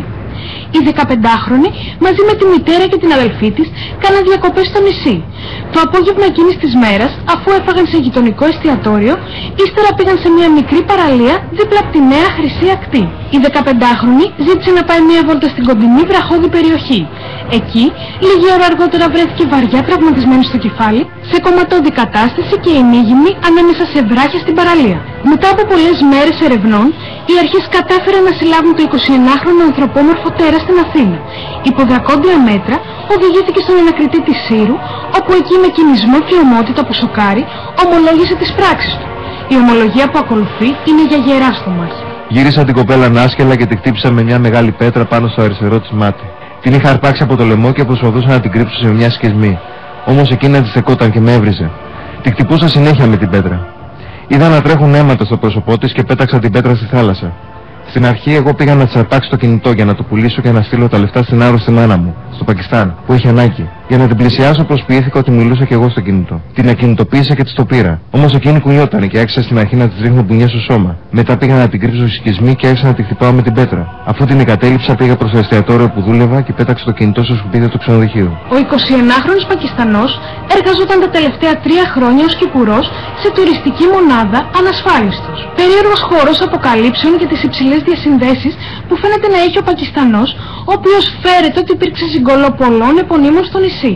Οι πρώτες πληροφορίες για αυτόν άρχισαν να αναφύονται όταν οι γνωστοί για τις διασυνδέσεις με την Αμερικανική πρεσβεία, καθώς αναλαμβάνει υποθέσεις Αμερικάνων υπηκόων στην Ελλάδα Αλεξάνδρα Δήμου, άγνωστο πώς, κατάφερε να πείσει τον ανακριτή ότι ο δράστης δεν είναι 21 ετών, όπως αρχικά είχε καταγραφεί με βάση έγκυρες αστυνομικές πηγές. Έτσι, ο Πακιστανός καταγράφηκε ως ανήλικος, με αποτέλεσμα να ακολουθηθεί η συνήθις πρακτική που αφορά στους ανήλικους κρατούμενους. Δηλαδή προφυλάκηση στις φυλακές ανηλίκων του Αυλώνα και μεταφορά σε ίδρυμα ανηλίκων αμέσως μετά την παρέλευση του εξαμήνου. Ερωτηματικά προκύπτουν γύρω από το πέπλο προστασίας του συγκεκριμένου αλλοδαπού. Για ποιο λόγο οι αστυνομικές αρχές δεν αποκάλυψαν το πρόσωπό του και το μετέφεραν με full face? Δεύτερον, περίεργο στοιχείο η πρώτη φωτογραφία που δόθηκε στο φως της δημοσιότητας. Παρότι ήταν γνωστό ότι πρόκειται για Πακιστανό, με έκπληξη είδαμε να απεικονίζεται με κρυμμένα τα χαρακτηριστικά του ένας λευκός άντρας που πιθανολογείται ότι επρόκειτο για μεταφιεσμένο αστυνομικό.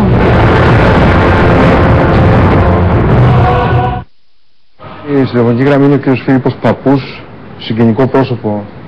Ναι, σε λίγο. Ορίστε κύριε Νικολόπουλε. Κοιτάξτε, αν αυτό το κράτος ο Περέτα δεν δημιουργεί καμία συστολή, καμία ντροπή σε όλο το πολιτικό προσωπικό, μα προπαντός σε εκείνους που έχουν την κυβερνητική ευθύνη, τι να πει κανένας.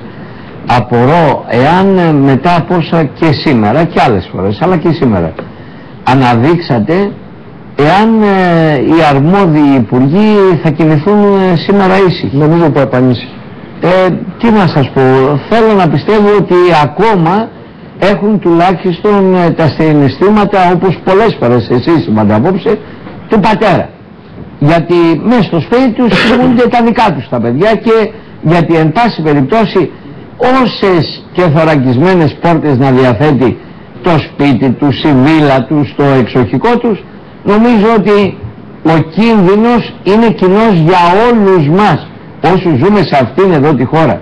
Και αν γρήγορα δεν κατανοήσουμε ότι σε αυτά τα ζητήματα θα πρέπει να δείξουμε μια αυστηρότητα που δεν θα μας τρομάζει και δεν θα μας συγκρατεί το κόμπλεξ της αριστεράς ότι ενδεχομένως μια άλλη αντιμετώπιση μας κατατάσσει σε εκείνους τους Έλληνες που δήθεν έχουν λιγότερες ευαισθησίες, τι να σας πω, τότε πράγματι όπως είπε ο κύριος Αποστόλου και πολλές φορές κατά τις συναντήσεις μας τον τελευταίο καιρό για γόνιμες προτάσεις που είπε ο κύριος Σαράκης ότι θα πρέπει επίσης να υποβάλλονται μέσω του Κοινοβουλίου ή άλλων φορέων, έχει καταθέσει ο κύριος Αποστόλου, τότε το Δουβλίνο 3 μας προετοιμάζει ο κύριος Δένδιας με ανάλογες τοποθετήσεις του στη Βουλή, έρχεται για να ισοπεδώσει ό,τι άλλο έχει μείνει. Να υπενθυμίσω που σημαίνει κατά την μεταγωγή του Πακιστανού, θα θυμάστε πολύ καλά. Λοιπόν, η ομάδα μελών της Χρυσής Αυγής στο λιμένα του Πειραιώ και ανέμενε εκεί και εξοργισμένοι. Θυμάστε τον κύριο αυτόν. Είναι 17 ετών ο κύριος που είναι. Αυτός νομίζω είναι στην Τρίπολη τώρα. Είναι σε ειδικές φυλακές για βιαστές και... Στην Τρίπολη πάνε οι παιδραστές. Ακριβώς. Εγώ νομίζω πως δεν το γνωρίζω με ακρίβεια. Έχω ακούσει πως είναι στην Τρίπολη. Το θέμα είναι ότι κατά τη μεταγωγή του παρενέβησαν κάποια μέλη της Χρυσής Αυγής στο λιμάνι του Πειραιά. Δεν σπάσαμε το τζιπ. Άμα δεν έφευγε το τζιπ εκεί με τέρμα τον γκάζι, ενδεχομένως να είχαμε καταφέρει να έρθουμε σε επαφή και με αυτόν τον άνθρωπο και για μένα θα ήταν ευκταίο να έρθουν τα μέλη μας σε επαφή μαζί του. Θα ήταν ευκταίο, αφήστε κύριε Χίο. Όχι, δεν θα πέραμε τον νόμο στα χέρια μας. Είδαμε τώρα που εφαρμόζει τον νόμο η πολιτεία. Είδαμε τώρα που εφαρμόζει τον νόμο η πολιτεία. Ποια είναι η γνώμη μου, τι πρέπει να γίνει. Πρέπει, επιτέλους, τι πρέπει να γίνει. Εγώ είμαι βουλευτής εκλεγμένος από τον ελληνικό λαό. Εκεί αν τον συναντούσαν τα παιδιά της Χρυσής Αυγής, ενδεχομένως να έτρωγε και λίγο ξύλο, κύριε. Ενδεχομένως να έτρωγε και λίγο ξύλο. Εγώ πάντως δεν θα το καταδίκασα αυτό. Δεν θα το καταδίκασα αυτό το γεγονός. Αλλά επειδή εκπροσωπώ ένα κόμμα, ναι, επειδή ακριβώς εκπροσωπώ ένα κόμμα, είπα τη γνώμη μου σαν Ηλίας Μεσουλιάρης. Ως εκπρόσωπος του κόμματος λοιπόν, δώστε με ένα δευτερόλεπτο να μιλήσω. Δεν λέμε ότι πρέπει να γίνεται σε ανάλογες περιπτώσεις. Πρέπει πρώτον να επανεξεταστεί το νομικό πλαίσιο με στόχο να επανέλθει η επιβολή της θανατικής ποινής για τέτοια ειδεχθή εγκλήματα. Δεν λύνεται αλλιώς το πρόβλημα, διότι οι άνθρωποι αυτοί που έχουν έρθει στη χώρα προέρχονται από κράτη όπου αν κλέψουν ένα καρβέλι ψωμί τους κόβουν το χέρι. Όταν λοιπόν βλέπουν εδώ στη χώρα μας ατιμωρησία, είναι λογικό και αυτοί να κάνουν ό,τι θέλουν. Να ολοκληρώσω. Παρακαλώ πολύ να ολοκληρώσω. Πρέπει λοιπόν να επανεξεταστεί το νομικό πλαίσιο, να είναι αυστηρά τα κατασταλτικά και τα σοφρονιστικά μέτρα στις περιπτώσεις αυτές. Θέλω να τονίσω ότι όταν κάναμε εκείνη την παρέμβαση στο λιμάνι του Πειραιά, βγήκε την ίδια μέρα ο ΣΥΡΙΖΑ και μας καταδίκασε και μπορεί να καταλάβει ο ελληνικός λαός, εάν αυτοί οι άνθρωποι έρθουν στην εξουσία, για τι μπάχαλο θα μιλάμε πλέον, για το τι θα κάνουν πλέον οι λαθρομετανάστες στην Ελλάδα. Και ναι, σε ειδεχθή εγκλήματα, σε πολύ ειδικές περιπτώσεις, πρέπει να ξαναμιλήσουμε πλέον και για την επαναφορά της θανατικής ποινής, γιατί αντιμετωπίζουμε ασύμμετρη απειλή. Κύριε Χίο, ήθελα έτσι να αναρωτηθώ δημόσια μαζί με τους τηλεθεατές. Δηλαδή τι θα κάνουμε, όπου είναι οι πιο πολλοί θα δώνουν τους πιο λίγους, όπου είναι οι πιο πολλοί... Όχι, αφήστε κύριε, γιατί θυμάστε τότε με το πόλο του Λαζανά, θυμάστε πολύ καλά τι λόγια μου είχατε πει τότε στο Sky. Τι του είχατε πει? Θυμάστε τι μου είχατε πει τότε στο Sky, κύριε. Θυμάστε τότε με την περίπτωση του Λαζανά, πώς μας καταδικάσατε και εσείς. Θυμάστε και είδατε που καταλήξαμε με τη δική σας συμπεριφορά την πολιτική, κύριε Νικολόπουλε. Να είναι ελεύθερος αυτός ο αλήτης. Επομένως σε κάποιες περιπτώσεις πρέπει να λάβουμε ακραία μέτρα. Επιμένουμε σε αυτό. Και να ακούσω ότι η Χρυσή Αυγή ζητά σκληρότερα μέτρα, μεγαλύτερες ποινές, πράγματι πρέπει κανένας να κάτσει να το κουβεντιάσει. Αν είναι θέμα αυστηρότερων ποινών, αποτελεσματικότερου κράτους. Αλλά οφείλω να πω και να αναρωτηθώ, όπως είπα πριν, εάν ένας είναι ισχυρότερος από μένα, πιο δυνατός, θα έρχεται και έτσι θα επιβάλλει το δίκαιο? Νομίζω πως δεν είναι. Αυτό δείγμα μιας ευνομούμενης πολιτείας. Και δεύτερον, νομίζω ότι δεν χρειαζόμαστε πολιτοφύλακες. Τους έζησε αυτούς η χώρα πριν λίγα χρόνια. Αυτό θα πρέπει να κάνουμε, είτε είναι από τα αριστερά είτε είναι από τα δεξιά. Αυτοί θα πάρουν το νόμο στα χέρια τους. Δυστυχώς εκεί μας οδήγησε η πολιτική δημοκρατία. Ένα λεπτό. Ένα λεπτό. Δεν μπορώ να ολοκληρώσω με τίποτα. Εγώ πάω ψυχολογικό πρόβλημα με αυτό. Υπάρχει ψυχολογικό πρόβλημα. Τα παιδιά έχουν τις απαραίτητες ψυχικές. Κάτσε να πάω, γιατί και εγώ έχω ψυχικές για να σε τροφοδοτήσω. Περιμένουν άνθρωποι στην τηλεφωνική γραμμή. Εκεί περιμένω ώρες, μέρες. Εσείς κύριε, σας το έχω ξαναπεί. Η τηλεόραση για σας και για πολλούς άλλους, ακόμα να αναφέρω ονόματα γιατί υπάρχουν και παρευρισκόμενοι, η τηλεόραση αποτελεί για μερικούς καθρέφτη. Κάθονται και φτιάχνουν τη χωρίστρα τους. Εσείς βέβαια δεν έχετε χωρίστρα. Γιατί δεν έχετε χωρίστρα. Πάμε στον κύριο Φίλιππο. Πάμε στον κύριο Φίλιππο Παππού, ο οποίος είναι συγγενικό πρόσωπο από ό,τι με ενημέρωσαν συνάδελφοι στο κοντρόλ του αδικοχαμένου Μανώλη Καντάρη. Καλησπέρα κύριε Παππού. Καλησπέρα κύριε Χέο. Καλησπέρα σε όλους. Είχαμε μιλήσει βέβαια και στο παρελθόν. Ήθελα να σας πω το εξής. Επειδή εμείς αυτό το δράμα που αυτή τη στιγμή τραβάνε και οι άλλες οικογένειες, το ζήσαμε ίσως και από τους πρώτους, που είχαμε την εμπειρία αυτή με τους στιγερούς δολοφόνους του ξαδερφού μου, θα σας πω ότι με απλά λόγια, ότι συμφωνώ απόλυτα και με τον κύριο δικαστή που πήρε νωρίτερα τηλέφωνο, αλλά και απόλυτα με τον κύριο Καστιδιάρη, ότι ένας δικαστής, μια αρμόδια αρχή, έχει τη δυνατότητα να κρίνει και επιστημονικά και εμπειρικά, να κρίνει αν κάποιος είναι 17, 16 ή 25. Θα ήθελα να πω ότι πραγματικά τύχαμε μια καλής μεταχείρισης από τα δικαστήρια και από τη συμπεριφορά των αστυνομικών. Τηρηθήκανε αυτά που δεν τηρηθήκανε με τους προηγούμενους που άκουσα, δολοφόνους των παιδιών. Κρατήθηκαν οι Αφγανοί και μάλιστα πέσαμε σε πάρα πολύ καλό δικαστήριο όσον αφορά εισαγγελέα, δικαστή κτλ. Επικαλεστήκανε στο δικαστήριο ότι είναι 17 χρονών για να... ότι δεν θυμόντουσαν πότε γεννήθηκαν, η μάνα τους λέγανε δεν τους είχε δώσει τα χαρτιά το ένα το άλλο, αλλά δεν το φάγανε το δικαστήριο, δεν το έφαγε. Επικαλέστηκαν και πάλι αυτή τη βρωμερή δικαιολογία. Το επικαλέστηκαν και λυπάμαι που δεν ήταν κάποιος έτσι από τη τηλεόραση, κάποιος από τους πολιτικούς ή κάποιος πρωθυπουργός σημερινός, ο κύριος Σαμαράς, που όταν έγινε αυτή η στιγερή δολοφονία, γιατί ήμουν από τους πρώτους που μάζεψα τον ξαδερφό μου από το πεζοδρόμιο, που βγήκε στο Ζάπιο, το περιβόητα Ζάπια, εν πάση περιπτώσει, και είπε ότι με μάτι ηθοποιού καλλιτεχνικής φύσης, με βουρκωμένο μάτι, ότι ο άδικος Μανώλης δεν θα γιορτάσει τα γενέθλια της κορούλας του ποτέ. Μόνο που δεν τον είδαμε ούτε σε καμιά κηδεία, ούτε κάποιον βουλευτή, ούτε κάποιο κόμμα. Οι μόνοι που τολμώ να το πω, οι μόνοι που δεν συμφωνώ απόλυτα μαζί τους σε όλα, αλλά οι μόνοι που ήταν παλικάρια και σταθήκανε, και παρόλο που κάποιοι μέσα από την οικογένειά μου προσπαθήσαν να τους φρενάρουν, να τους σταματήσουν, ήταν η Χρυσή Αυγή. Γιατί? Και το ξέρω κύριε Καστιδιάρη, αλλά η οικογένειά του δεν είναι μόνο ένα μέλος, είναι και άλλα μέλη η οικογένεια του. Παρ' όλα αυτά, επειδή ήμουνα και τότε στα επεισόδια που έγιναν, καταδικαστήκαμε από το σύνολο των μέσων μαζικής ενημέρωσης και μας πολεμούσαν μετά για μια ολόκληρη εβδομάδα. Και έφυγε το βάρος από τη δολοφονία του άτυχου του Μανώλη και πήγε εκεί πέρα ότι υπάρχει ρατσιστική βία στην Ελλάδα, και αυτό είναι θλιβερό το φαινόμενο για τη χώρα μας. Μόνο που θα σας πω κάτι, μια και βρίσκεστε εκεί στο πάνελ, ο μόνος που τόλμησε και επικοινώνησε μαζί μου και ήθελε να μάθει και να βοηθήσει ήταν ο κύριος Χίος.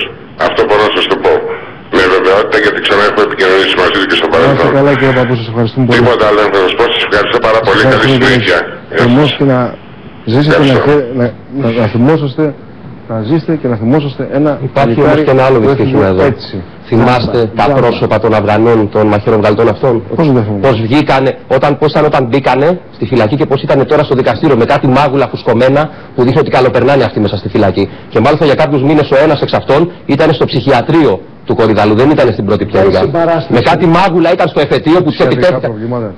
Πολύ εύκολα να το δηλώσει. Όπως δηλώνεις ανήλικος, δηλώνεις και τρελός στην Ελλάδα. Ποια συμπαράσταση της κυβέρνησης Σαμαράς προς το νεογέννητο παιδί του αδικοχαμένου Καντάρη? Μπορεί κάποιος να απαντήσει? Πώς συμπαραστάθηκαν σε ένα παιδί που γεννήθηκε χωρίς να δει τον πατέρα του και που αύριο μεθαύριο όταν θα μπορέσει να καταλαβαίνει θα του πούν πώς πέθανε ο πατέρας του? Να τον απελάσουμε και να θα μετανάστε Σαμαρά. Ναι. Η κυβέρνηση Σαμαρά εφόρου ζωής, δεν είναι κάθε κυβέρνηση, κάθε κυβέρνηση έπρεπε να θα ήταν παράδεισο, θα κοιμώσουν με ανοιχτό παράθυρο. Φίλο δεν θα κουνιότανε. Εγώ αυτό ρωτώ, από ευαισθησία και μόνο, άντε και από πολυκατηνισμό, προσέφερε κάτι σε αυτή την οικογένεια του αδικοχαμένου Καντάρη? Να είμαστε ακριβείς πάντως η οικογένεια. Τι προσέφερε? Μην τα προσωποποιούμε. Άσχετα αν δεν τα προσωποποιούμε. Κύριε Κασιδιάρη, είναι άλλο το ένα και άλλο το άλλο. Δείχνει ότι είναι αξιοπρεπής οικογένεια, δείχνει ότι είναι περήφανη οικογένεια, δείχνει ότι είναι μια πραγματική ελληνική οικογένεια. Τι έκανε ο Έλληνας Σαμαράς και η κυβέρνησή του? Στα γεγονότα εκείνης της ημέρας μετά τη δολοφονία, 20 προσαγωγές έκανε η αστυνομία. Έχω Μαρία με τις πολιτικές του Σαμαρά, κύριε Σαράκη. Με τις πολιτικές του Σαμαρά, δηλαδή με τις πολιτικές του Σαμαρά και με όλων των σφουγγοκολάριων που έχει επιλέξει και τον νουθετούν προς λάθος κατεύθυνση. Έχει όνομα αυτός που κυβερνάει, κύριε Κύριο? Λάθος κατεύθυνση. Έχει όνομα αυτός που κυβερνάει? Πώς λέγεται? Έτσι και εσείς λέτε και ονόματα. Πώς λέγεται αυτός που κυβερνάει? Για το λόγο του. Ο Ταγματάκης παίρνει την ευθύνη για το τάγμα του. Δεν την παίρνει ο Λοχίας ούτε ο Φαντάρος. Εγώ λοιπόν αναπευθύνομαι στον κύριο Σαμαρά. Είναι για αυτή. Αυτός είναι ο αρχηγός της Δημοκρατίας.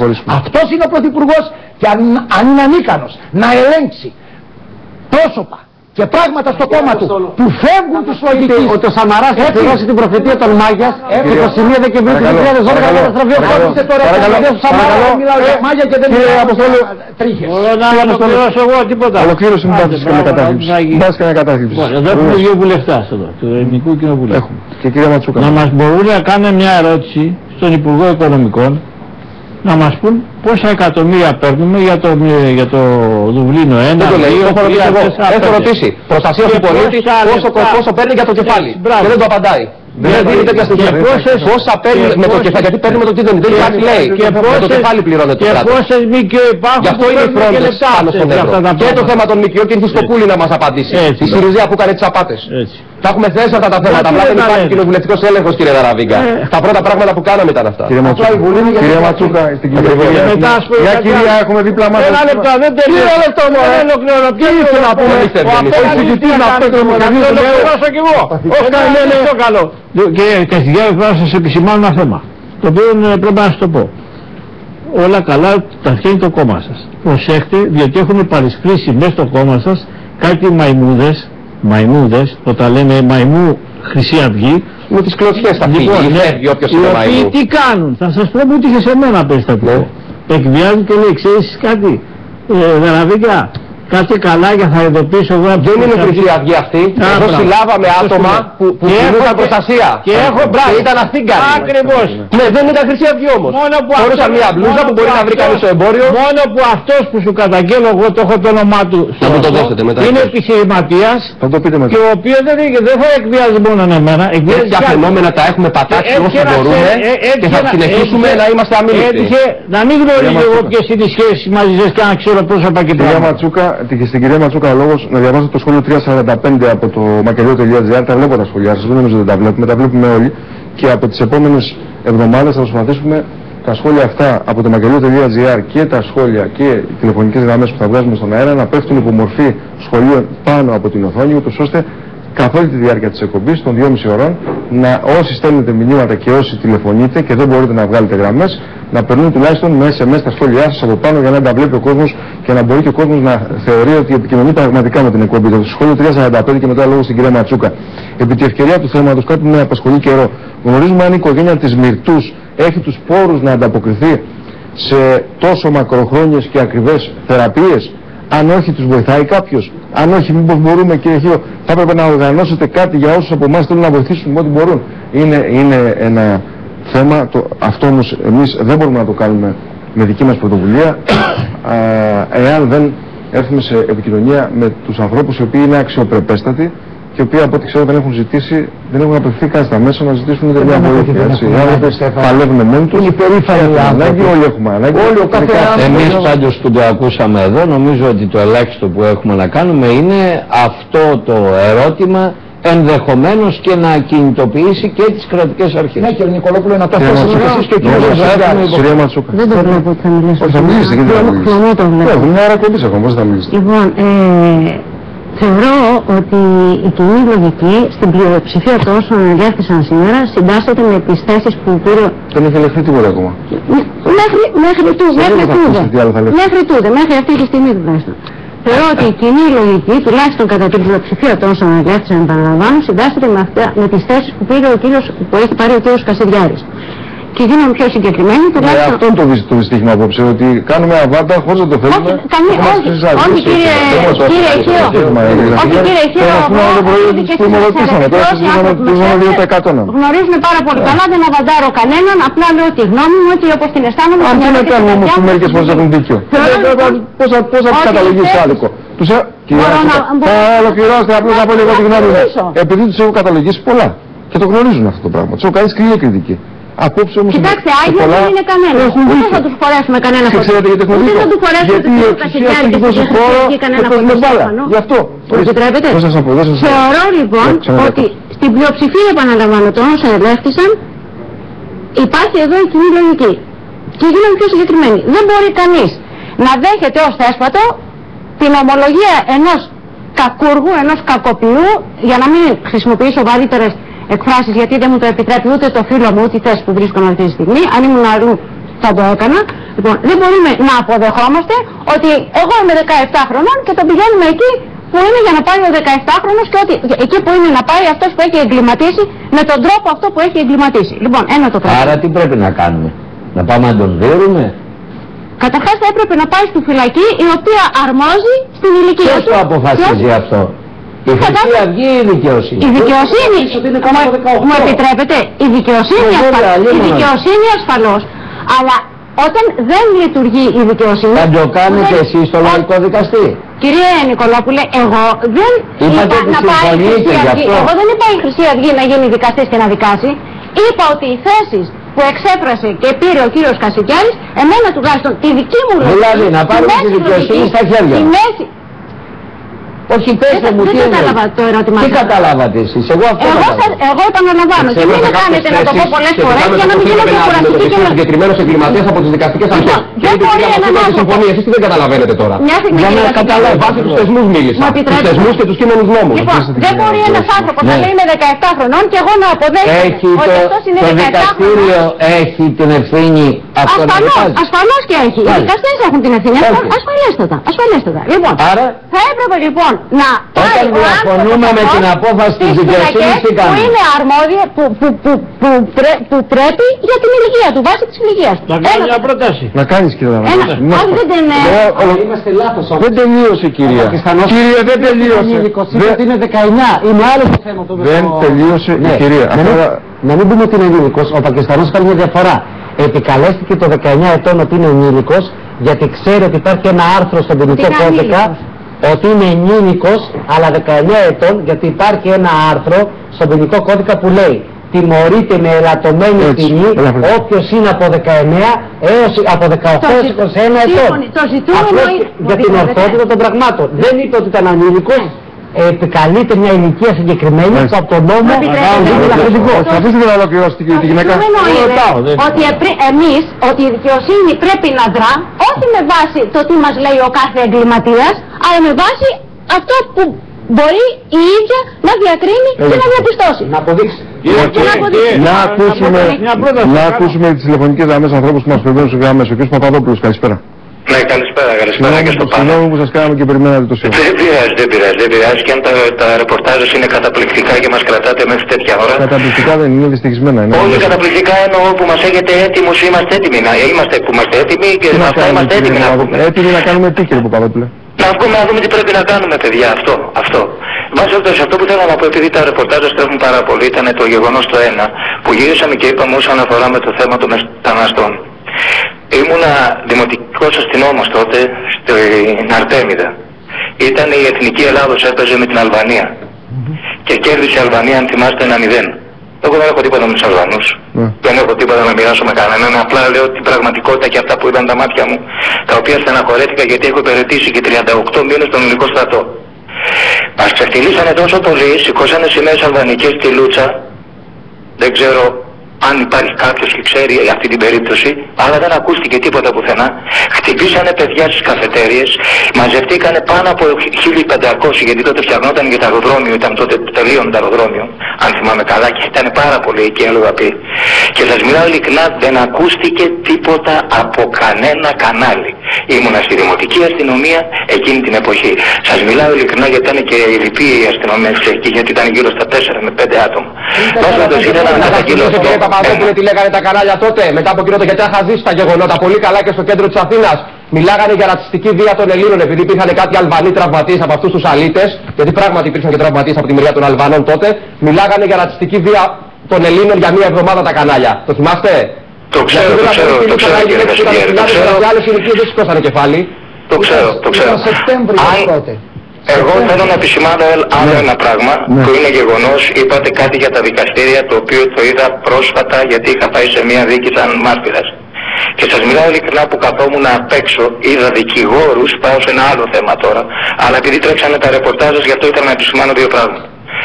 Ήμουνα έξω στο δικαστήριο γιατί περιμέναμε, δεν ήταν η ώρα, μας ήταν το νούμερο, και είδα δικηγόρους, είχαν διαρμηνές, πώς τους λένε, sorry κιόλας, και βάζανε και ρωτάνε, θα πεις αυτό, λέγανε και σε κάτι Πακιστανούς εκεί, τους λέγανε τι ακριβώς θα πούνε και τι θα κάνουν. Το θέμα είναι αυτή, κύριε Παπαδόπουλε, ακούστε, οι δικηγόροι κάνουν τη δουλειά τους και ορθώς πράξουν. Ναι, σίγουρα, όχι το θέμα είναι αυτοί οι δικηγόροι, από πού πληρώνονται?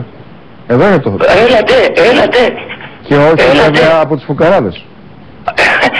Από πού αλλά δεν είναι αυτό το φουκαράς κάποιος που δίνει 3.500 έως 5.000 ευρώ για να έρθει στην Ελλάδα. Πού τα βρίσκει? Πρόσφατα κύριε Χίο, επειδή μένω στο Νέο Φάληρο, πρόσφατα κύριε Χίο, μου μπήκανε στο σπίτι μου, μένω στον πρώτο όροφο, μένω στην Κηφισού 45 και μπορείτε να το διασταυρώσετε αυτό στον Πειραιά, που είχαμε πάει με τη σύζυγό μου, η γυναίκα μου κατέβηκε το μεσημέρι να πάει να φέρει το παιδί μου από το σχολείο, εγώ έλειπα, και παρακολουθούσαν από κάτω με αυτοκίνητο, είδαν τη γυναίκα μου που έδεσε το σκυλί στο μπαλκόνι, κατέβηκε κάτω, πήγε να φέρει το παιδί από το σχολείο και μέχρι να γυρίσει, του συνάντησε στις σκάλες, προφανώς αυτοί είχαν κάποιο τηλέφωνο από έξω, για σκεφτείτε το παιδί μου και η γυναίκα μου να τους συναντούσε μέσα, μας ανοίξανε το σπίτι, μας τα διαλύσανε όλα και ψάχνανε, βέβαια δεν πήρανε, ψάχνανε για λεφτά και για χρυσό, γιατί αυτά τα μαγαζιά που έχουν γίνει, γιατί θέλω να το καταγγείλω γι' αυτό.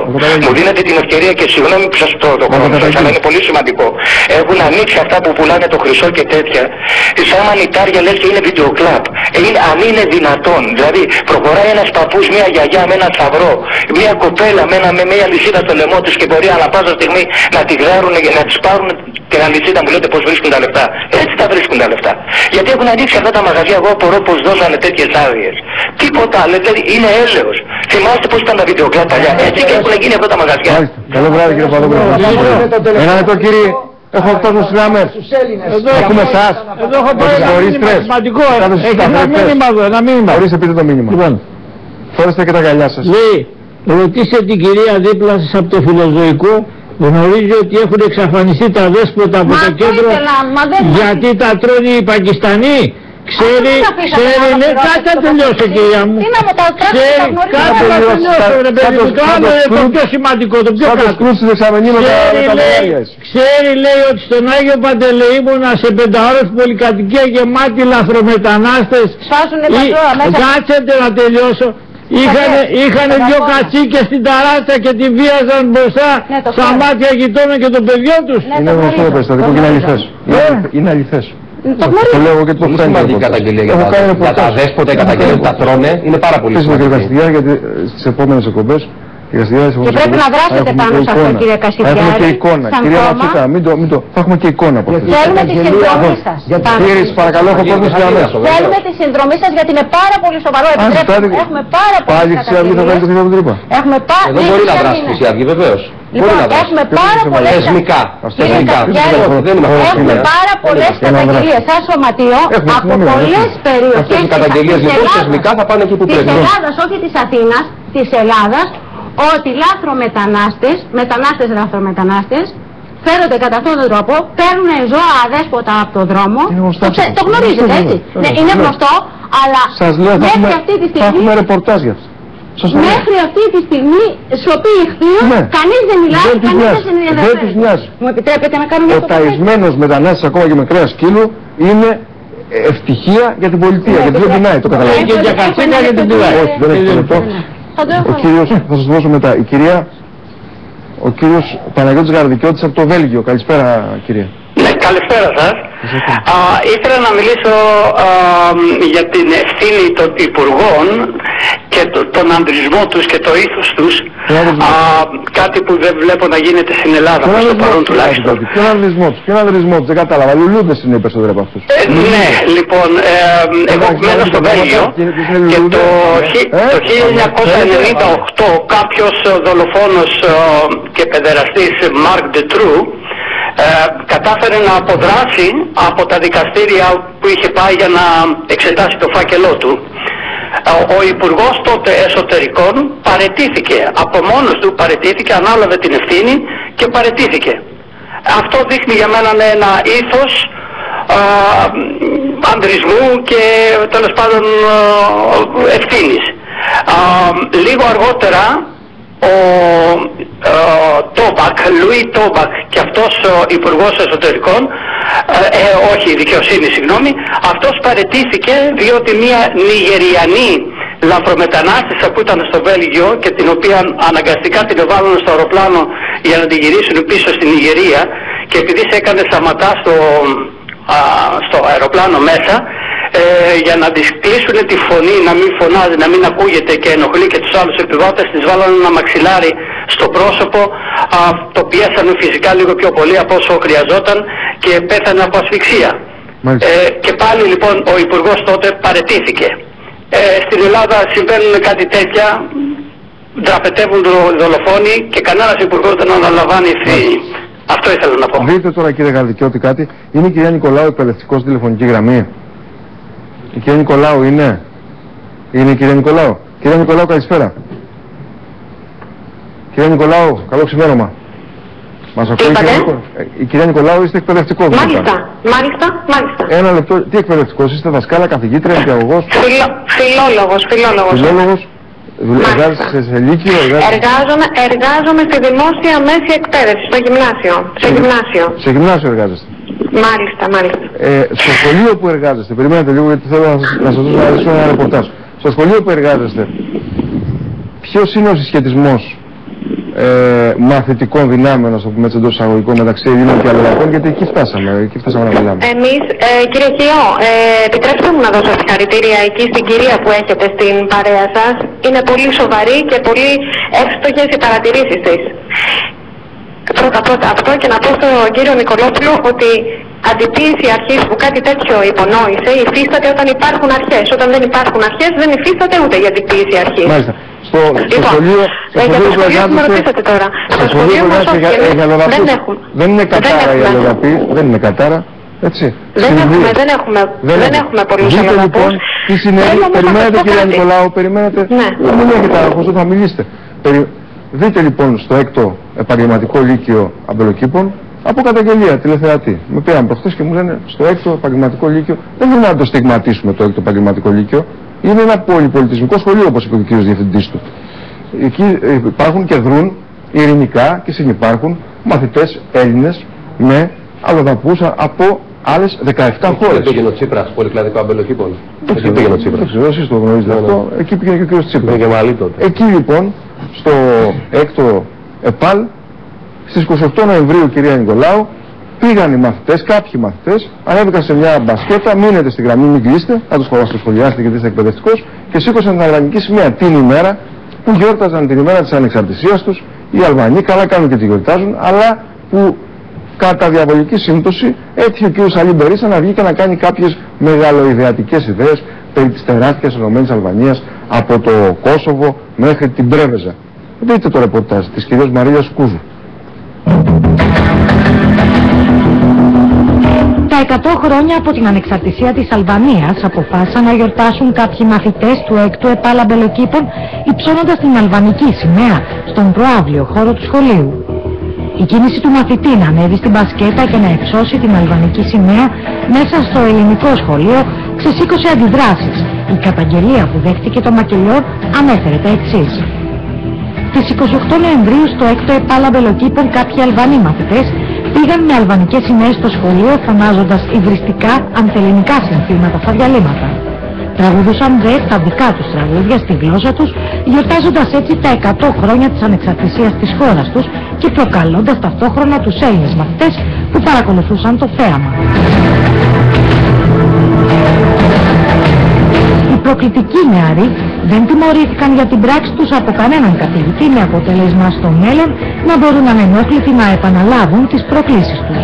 Μάλιστα στην καταγγελία τονίζεται και το γεγονός ότι κανείς από τους εν λόγω μαθητές δεν φαίνεται να πήρε άδεια από την πολιτεία προκειμένου να γιορτάσει την επέτειο της ανεξαρτησίας μέσα στο χώρο του σχολείου.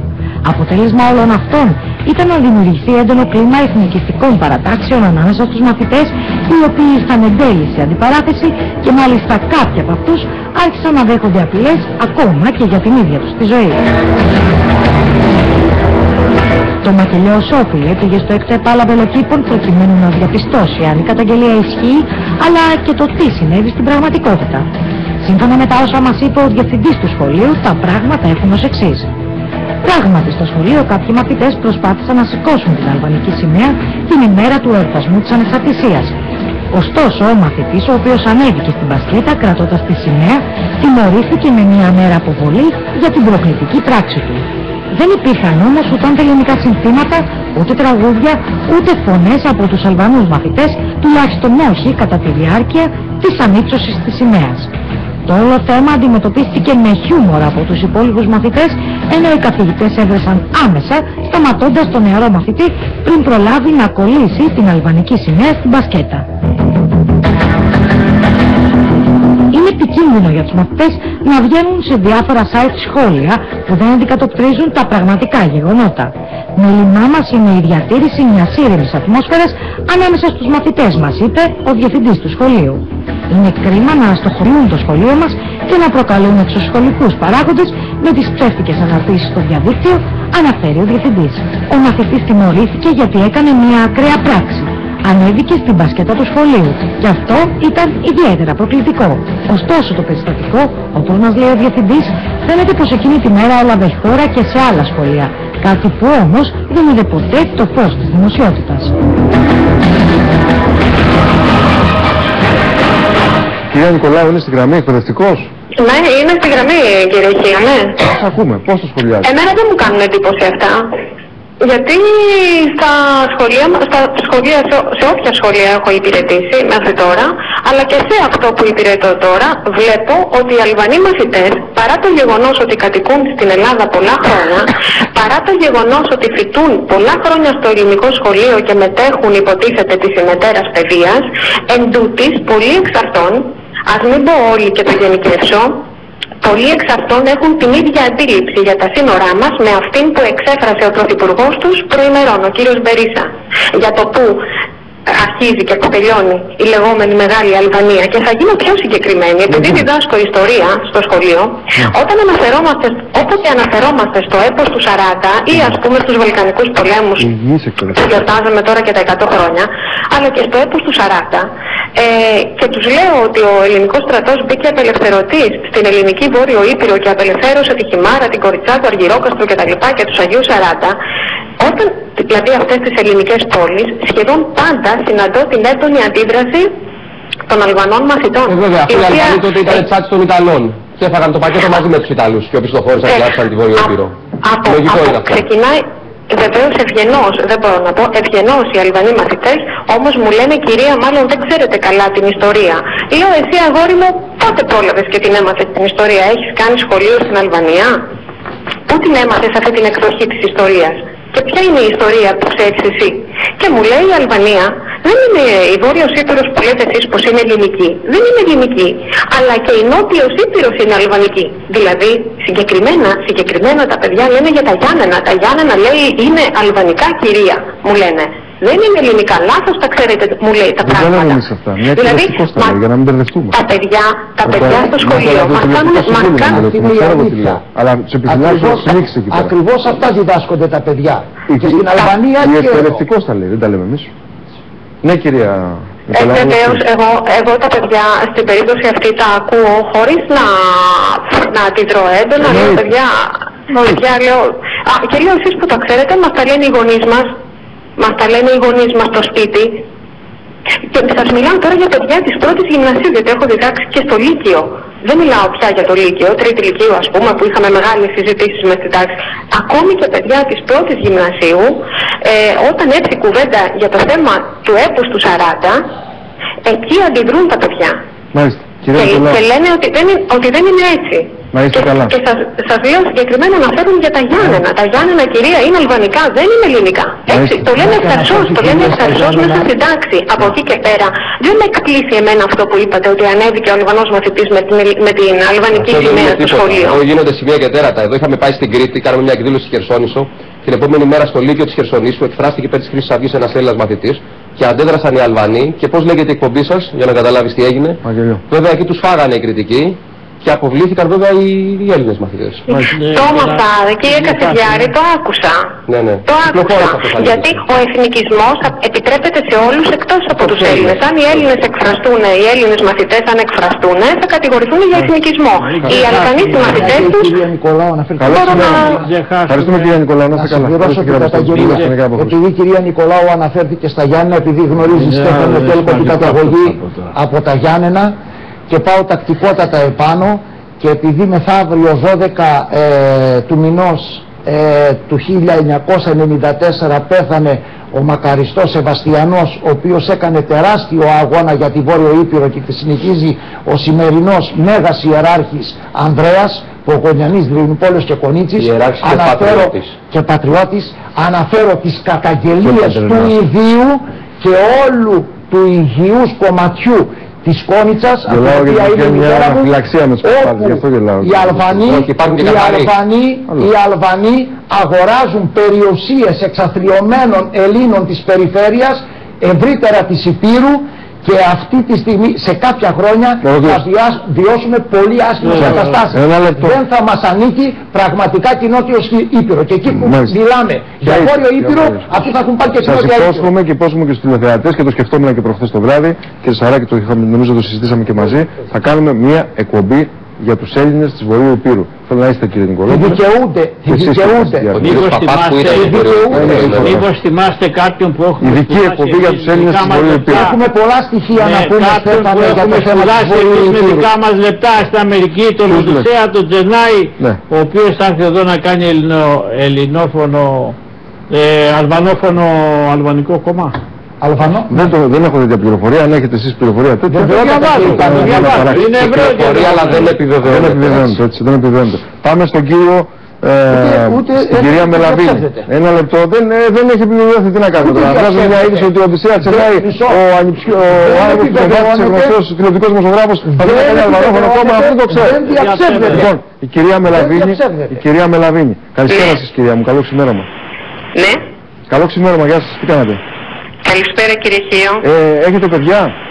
Βεβαίως και έχω. Είναι μεγάλα τα παιδιά σας? Ο ένας φέτος απεφύτησε από το Λύκειο και με έκπληξη θα πρέπει να σας πω είδα αυτό το ρατσισμό στις πανελλαδικές εξετάσεις που αναρωτήθηκα ότι στις ανάλογες παντουρκικές εξετάσεις θα έπαιναν τα Χριστιανόπουλο με 4.500 στο Μετσόβιο, ενώ αντίστοιχα οι μουσουλμάνοι μπήκαν με 4.500 και τα Ελληνόπουλα με 18.500, οι χριστιανοί. Είναι πολύ εύκολο. Τέλος πάντων. Περιμένετε λίγο κυρία Μελαβίνη στη γραμμή σας, θέλω να σας δείξω ένα ρεπορτάζ. Επειδή είστε μάνα και η μάνα πονάει περισσότερο από κάθε γονιό. Δεν πονάει περισσότερο από τον πατέρα. Ο πατέρας πονάει αλλιώς, η μανούλα μας πονάει αλλιώς. Πονάει αλλιώς. Μάνα είχε και ένας 34χρονος, ο Γιώργος Αλεξόπουλος, Κοσματοπόλης.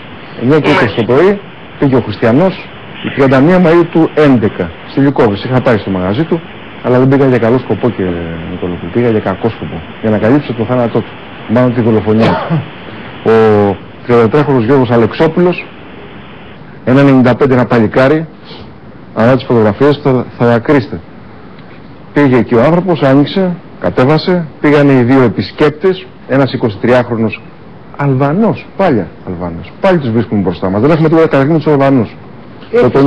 20 χρόνια ζουν στην Ελλάδα και πολλοί από αυτούς ζουν ειρηνικά, δεν πειράζουν κανέναν. Οι ελληνικές φυλακές πειράζουν από Αλβανούς. Ναι, επαναλαμβάνω. Υπάρχουν άνθρωποι που ζουν στην Ελλάδα και δεν πειράζουν κανέναν. Μειονότητα. Πάνε λοιπόν τα δύο παλικάρια αυτά, οι παλικαράκια αυτά, ο ένας με το Καλάσνικοφ και ο άλλος με το Μακάρεφ στην τσέπη. Το Κάρεφ. Μακάροφ μας έδωσε η αστυνομία. Μακάροφ. Είναι όπλα ανατολικής προέλευσης που τα φτιάχνανε σε κινέζικη αντιγραφή Αλβανή. Μπαίνουν μέσα, δώσ' μας τα κοσμήματα. Όχι, θα σας τα δίνω, εδώ είναι η περιουσία μου, εδώ είναι το σπίτι μου, εδώ είναι η ιδιοκτησία μου. Και με το που πάει να πει τη δεύτερη κουβέντα, ο 23χρονος υπό την επίρρεια κατά πληροφορίες δικές μας. Και ας βγουν οι δικηγόροι που να το διαψεύσουν και να μας πούνε ότι δεν είναι 23, ότι είναι 17 κι αυτός. Υπό την επίρρεια κοκαίνης, πάτησε τη σκανδάλη του Καλάζιχοφ και σκότωσε τον άτυχο Αλεξόπουλο. Ο δε συνένοχός του που δεν έχει συλληφθεί ακόμα και διαφέρει της σύλληψης, πάτησε το όπλο του πιστολιού και κατάφερε την τελευταία σφαίρα που έριξε να πάει στη χαριστική βολή. Φανταστείτε, έριξε τη χαριστική βολή στον οικογενειάρχη με ένα παιδάκι 22, κοριτσάκι 22 μηνών, τη Χριστίνα, και η γυναίκα του έγκυος. Φανταστείτε αυτή η γυναίκα πώς γέννησε. Δείτε το ρεπορτάζ.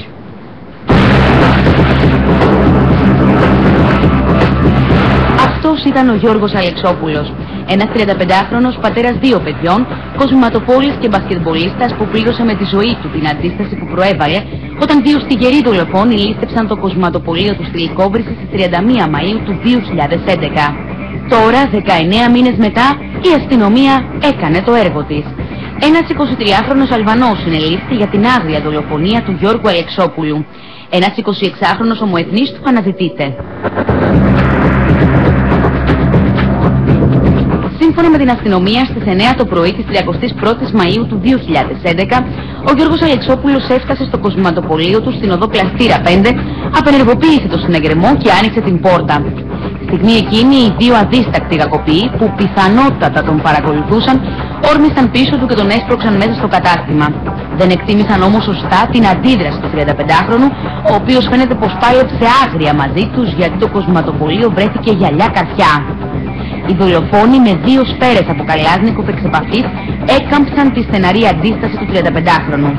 Μία σφαίρα του διαπέρασε την καρδιά, ενώ δέχτηκε άλλη μία στο χέρι, καθώς πάλευε με τους πονιάδες του. Ο Γιώργος Αλεξόπουλος πέφτει νεκρός και οι δράστες φεύγουν ανενόχλητοι. Στη συνέχεια κρύφτηκαν για μερικές ημέρες σε σπίτι φίλου του στη Νέα Μάκρη και τελικά διέφυγαν στην Αλβανία. Όμως ο ένας εξ αυτών, ο 23χρονος Αλβανός, συνελήφθη την περασμένη Παρασκευή 7 Δεκεμβρίου στο αεροδρόμιο Ελευθέριος Βενιζέλος και σήμερα οδηγήθηκε στον ανακριτή. Ο συνεργάτης του καταζητείται, ενώ συνελήφθησαν επίσης 2 αλλοδαποί αλβανικής καταγωγής ηλικίας 23 και 24 ετών, οι οποίοι διευκόλυναν τους 2 δράστες στη διαφυγή τους μετά τη δολοφονία. Μέσα στην πείνα και την φτώχεια των μνημονίων, ο Έλληνας, αντιμέτωπος με την απίστευτη κλιματικότητα, πρέπει πλέον να παλεύει για την ίδια του τη ζωή. Οι κακοποιοί δεν διστάζουν να χτυπήσουν και να σκοτώσουν. Ένας Αλβανός θα μπει στη φυλακή. Κανείς δεν ξέρει για πόσο και υπό ποιες συνθήκες. Οι υπόλοιποι αναζητούνται και ίσως δεν βρεθούν, όπως σε τόσες υποθέσεις. Το γεγονός είναι ένα. Ο Γιώργος Αλεξόπουλος έφυγε στα 35 του γιατί πήγε να ανοίξει το μαγαζί του.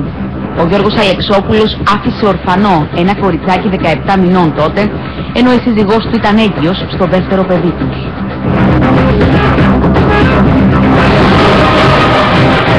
Κυρίες και κύριοι, είχα καλύψει αυτή την στιγερή δολοφονία. 23χρονος που την πήρε κοκαίνης, επαναλαμβάνω, είναι οι φύτρες αυτές, αλβανικές φύτρες. Δεν έχουμε τίποτα με τους Αλβανούς, επαναλαμβάνω, το ξαναλέω. Και μην έχουμε τίποτα κακοί που λένε στον δρόμο και με συναντήσουν τι έχεις μαζί μας. Δεν έχω τίποτα μαζί σας. Τίποτα. Μα αυτούς έχω. Είναι το λεγόμενο νέο αλβανικό αίμα από το οποίο μπαίνει στην Ελλάδα. Οι φύτρες των δολοφόνων. Με το έγκλημα έχουμε. Δεν έχουμε τις εθνικότητες, αλλά επειδή υπάρχει μια αύξηση κλιματική. Κύριε Σαράκη, αφήστε τα αυτά.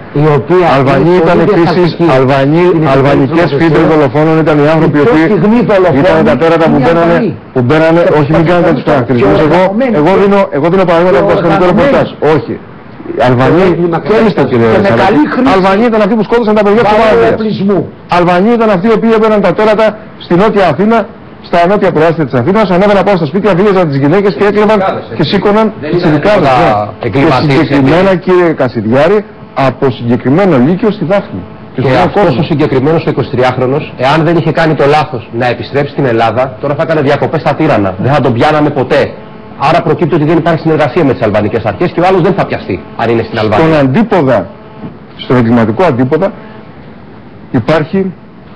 υπάρχουν οι Αφγανοί και οι Πακιστανοί λαθροεισβολείς, λαθρέπικοι, έτσι τους αποκαλούμε εμείς. Δύο από αυτούς μπήκαν χτες το απόγευμα σε ένα ψιλικατζίδικο στον Άγιο Παντελεήμονα. Το ρεπορτάζ είναι αποκλειστικό, είναι δίπλα ακριβώς, μάλλον κοντά, στο κομμωτήριο του Αργύρη, του κομμωτή του ανθρώπου που πήγαν να τον σφάξουν μέσα στο μαγαζί του και για να διώξουν πια όλα τα ελληνικά καταστήματα που υπάρχουν εκεί στην περιοχή και να μην μείνει Έλληνας για να βγάζει μεροκάματο. 64 χρονών θα μπορούσε να είναι ο πατέρας μας. Δύο Αφγανοί του την έπεσαν όπως λέμε μέσα στο ψιλικατζίδικο και τους κράταγε ο άνθρωπος 10 λεπτά με το χέρι του το μαχαίρι για να μην τον σφάξουν. Δείτε το ρεπορτάζ. Να με σκοτώσουν τώρα. Αυτοί οι άνθρωποι είναι μόνο για να σκοτώνουν. Εγώ θα φύγω τελευταίος από εδώ. Ήταν η επιτάση.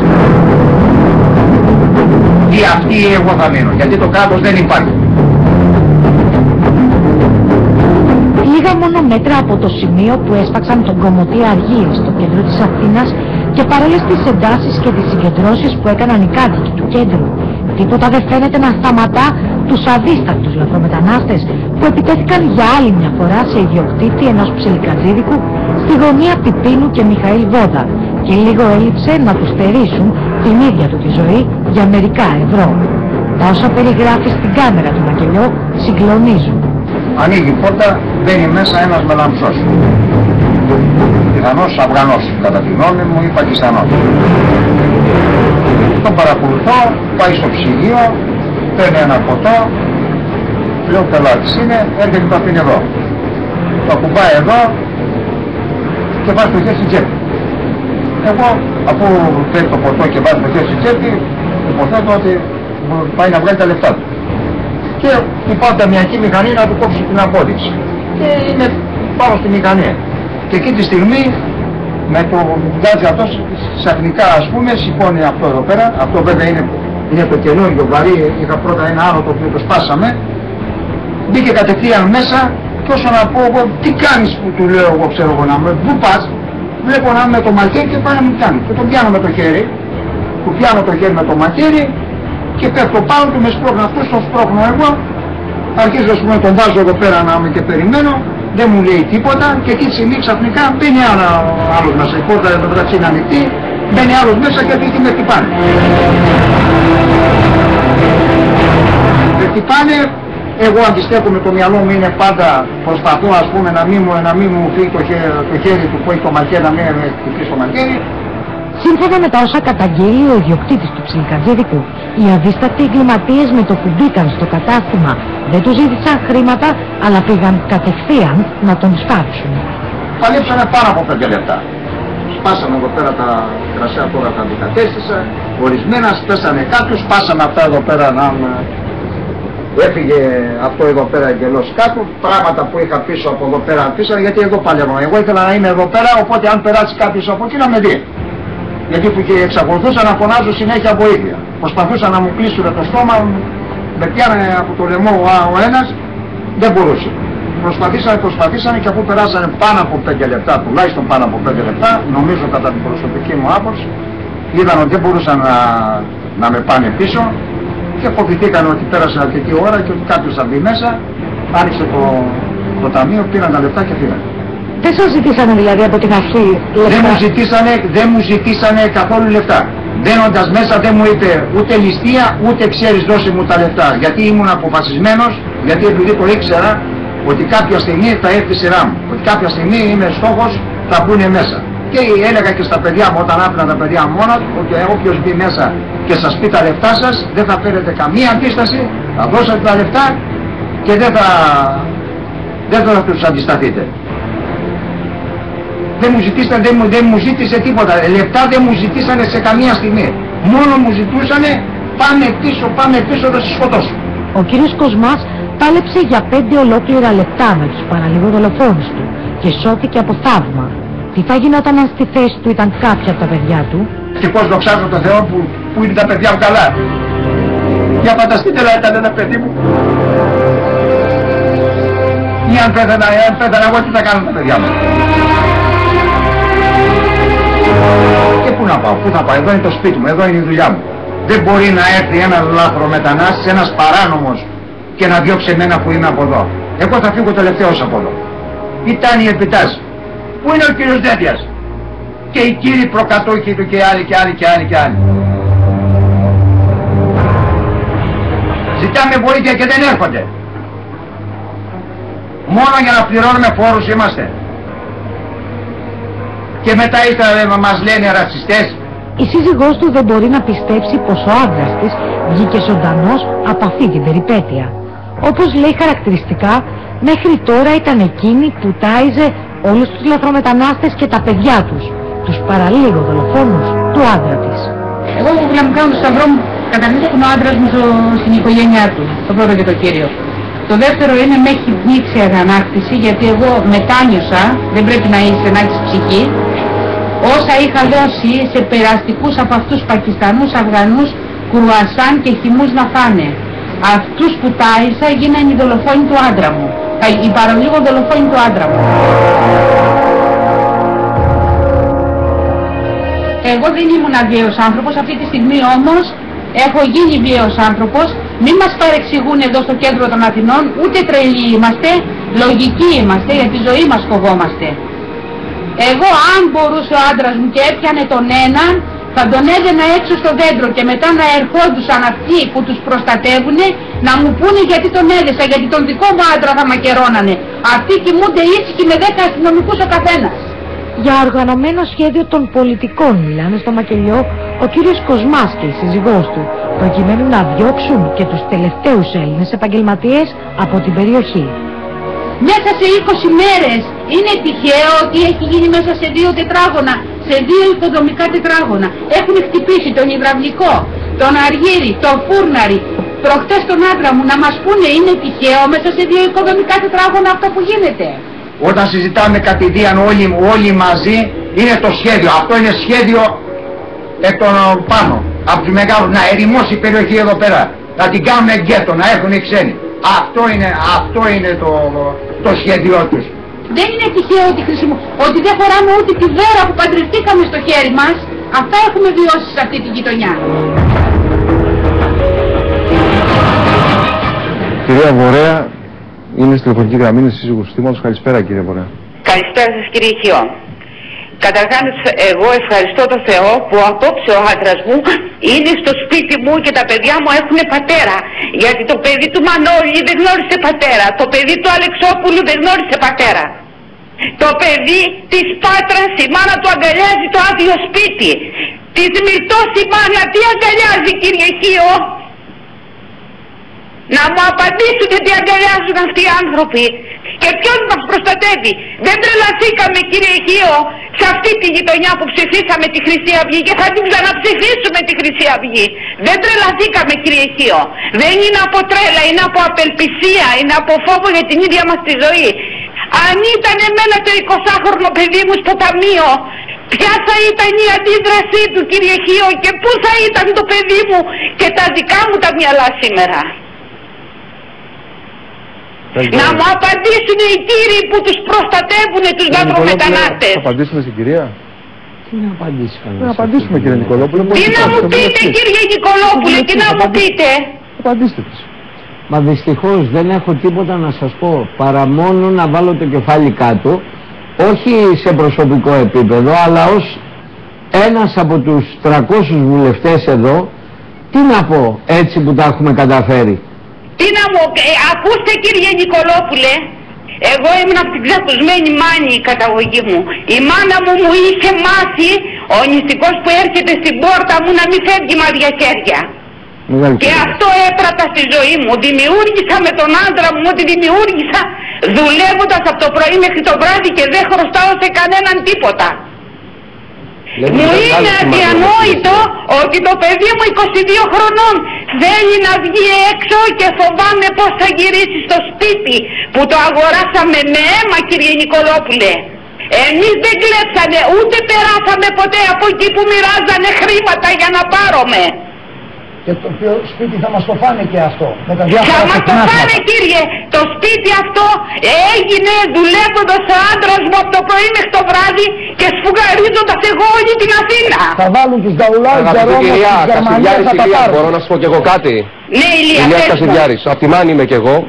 Εγώ σαν βουλευτής, σαν πολίτης απλώς αυτό που θα συνιστούσα, αλλά πλέον δεν το συνιστώ, θα ήταν οι πολίτες να οργανωθούν για να αντισταθούν και να διαφυλάξουν οι ίδιοι τη ζωή τους. Το δικαίωμα στην αυτοάμυνα άλλωστε το αναγνωρίζει και το Σύνταγμα. Αλλά στις δύο περιπτώσεις, της Πάτρας, του Θανάση του Λαζανά και της Λυκόβρυσης, οι Έλληνες εκεί αντιστάθηκαν και μάλιστα τους χτύπησαν κιόλας. Δεν έπρεπε σε εγκληματίες και έπεσαν εκεί. Γιατί άλλοι ήταν οπλισμένοι. Γιατί οι μεν είχαν μαχαίρι και οι δε είχαν καλάζνικο. Επομένως δεν τους λέω να αντισταθούν. Δεν μπορώ να τους πω απολύτως τίποτα. Θα σας πω κάτι απλό. Η πάλι του άντρα μου επί 10 λεπτά είναι 63 χρονών άνθρωπος που δουλεύει από τις 7 το πρωί μέχρι τις 11 τη νύχτα. Τα παπούτσια του κλέφτη, για να καταλάβετε τι πάλι έκανε και τι πέρασε, μείνανε μέσα στο μαγαζί. Έτσι πρέπει. Ήταν παλικάρι στην περίπτωση αυτή. Φανταστείτε, εγώ τους είπα, δήλωσα ότι είμαι τρελή από εδώ και πέρα. Ότι έχω το ακαταλόγιστο για να προστατεύσουμε την οικογένειά μας και τα παιδιά μας. Το φόβο του Αργύρη από την ψυχή του ποιος θα τον βγάλει κύριε? Κύριε Σαράκη, ακούτε το... Καταλάβατε που έχει φέρει η πολιτεία τον ελληνικό λαό. Τη γυναίκα. Κύριε Χίο, ποιος της συμβουλεύει να δηλώνουν ανήλικοι? Διότι ακριβώς αυτές οι αγωνίες είναι οι αγωνίες που κάνει το κόμμα. Το κόμμα σας τι κάνει? Είπαμε να μην το πάμε έτσι. Πράγματι υπάρχει ένα τεράστιο θέμα με την αυτομετανάστευση, η οποία ένα από τα αποτελέσματά της είναι η αύξηση της εγκληματικότητας. Κύριε Σαράκη, δίπλα από το σπίτι μου είναι ένα εγκατελειμμένο. Δεν μιλάμε μόνο για τους μετανάστες, μιλάμε για το Ισλάμ. Είναι ο κίνδυνος, ο εχθρός του ευρωπαϊκού πολιτισμού. Τώρα να πούμε επειδή στριμωχτήκατε ξέρετε πότε θα το έχουμε φτάσει το παιχνίδι και μιλάμε τώρα με βάση τα δεδομένα αυτά. Όταν αυτοί οι αλήτες που πήγαν με τα μαχαίρια στο κατάστημα της κυρίας θα έχουν πλέον και αυτοί καλάζνικο. Και τότε δεν θα μπορεί ούτε η αστυνομία να τους αντιμετωπίσει, διότι ως γνωστόν σήμερα η ελληνική αστυνομία μπορεί να αντιμετωπίσει μέχρι πόλεμο. Στο καλάζνικο σκοτώνεται και ο αστυνομικός όπως έγινε με τους άντρες της άλλης Ινδίας. Και δεν πάμε σε πόλεμο, μιλάμε για ένα κράτος το οποίο είναι ανύπαρκτο. Έχει επιτρέψει να κυκλοφορούν χιλιάδες καλάζνικο μέσα στη χώρα και δεν κάνει απολύτως τίποτα. Και στέλνει τους αστυνομικούς με κατηγορημένα αλεξίσφαιρα και τους γαζώνουν αυτοί οι αλήτες.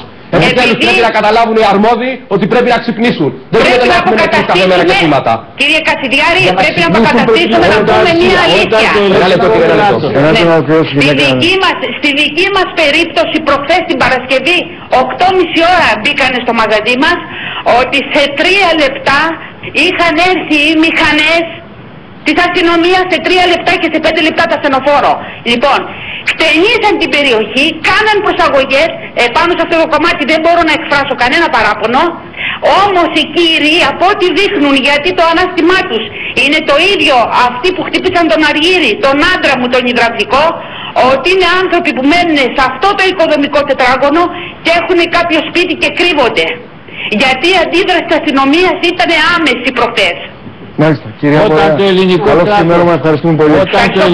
κράτος αποζημιώνει τον κακοποιηθέντα Αιγύπτιο από το φούρναρι δίδοντάς του άδεια παραμονής. Αυτούς τους ανθρώπους ποιος θα τα αποζημιώσει? Κύριε, τον αλυσοδέσανε, κύριε. Για όνομα του Θεού της Παναγίας. Ο Δημοκράτης ήταν ο Φούραρης, έτσι δεν είναι δικός μας που είπατε. Οι δικοί μας δεν βάζουν αλυσοδέσανε έναν άνθρωπο και τον σέρνανε κάτω στο σκυλί. Για όνομα του Θεού και της Παναγίας. Εγώ τους σκοτώνουμε τους δικούς μας και τι δεν θα αποζημιώνει το ελληνικό κράτος? Η συντεταγμένη υποτίθεται πολιτεία οπλίζει το χέρι του Έλληνα για να μπορέσει να κάνει αυτό που θα έπρεπε να κάνει εκείνη. Να τον προστατεύει. Έχουμε πάντως ένα εκρηκτικό μείγμα. Ναρκωτικά, αλλοδαπή. Τα κρούσματα είναι, το ξέρουμε δυστυχώς, ατελείωτα. Ή θα αποφασίσουμε, και πρέπει να το αποφασίσουμε. Πραγματικά. Και, να σας πω κύριε να σας πω. Ο Ρουπακιώτης. Έκλαιγε κατά 100 ευρώ τον δικαστικό. Όχι, ο κύριος Ρουπακιώτης δεν μπορεί να το αποφασίσει. Δεν μπορεί να το αποφασίσει. Αλλά ή θα αποφασίσουμε όντως να πετάξουμε την καραμέλα ότι ζούμε σε αστυνομικό κράτος και όντως να ενισχύσουμε αυτό το φρόνημα που θέλουμε, ή αλλιώς θα μας κυνηγάνε πάντα τα φαντάσματα της αριστεράς. Προχτές στην Πάτρα, στην οικογένεια Κουλούρια, έτσι μια γερόντισσα βασανισμένη βρήκε ένα φρικτό δυστυχώς εκεί θάνατο από ένα παρόμοιο κρούσμα που άκουγα τώρα. Τι να απολογηθεί κανένας λοιπόν? Είπε η κυρία Ματσούκα, μίλησε για Βέλγιο προηγουμένως. Πώς αντιμετωπίζουν εκεί τους ανθρώπους αυτούς που είναι μουσουλμάνοι και τους ανοίγουν τα πόδια, τους βάζουν πάνω στα καπότα χέρια και τους ψάχνουν? Έχει δει κανένας αυτές τις ευρωπαϊκές χώρες τι αστυνόμευση υπάρχει? Και εδώ μην τους πειράξουμε. Κάτσε να τους πειράξουμε. Και θα δεις εκεί θα έχουν την αντιμετώπιση που τους αρμόζει. Μάλιστα, πάμε σε ένα σύντομο διαφημιστικό διάλειμμα, 2 λεπτά, και θα επιστρέψουμε για να κάνουμε την αποφώνηση και έχουμε και ένα ωραίο βίντεο. Είναι το νέο βίντεο του Πασόκ, από ό,τι με ενημερώνει η συνάδελφη, δεν το είχαμε προγραμματίσει, θα το παίξουμε τώρα. Το νέο βίντεο του Πασόκ κατά της Χρυσής Αυγής.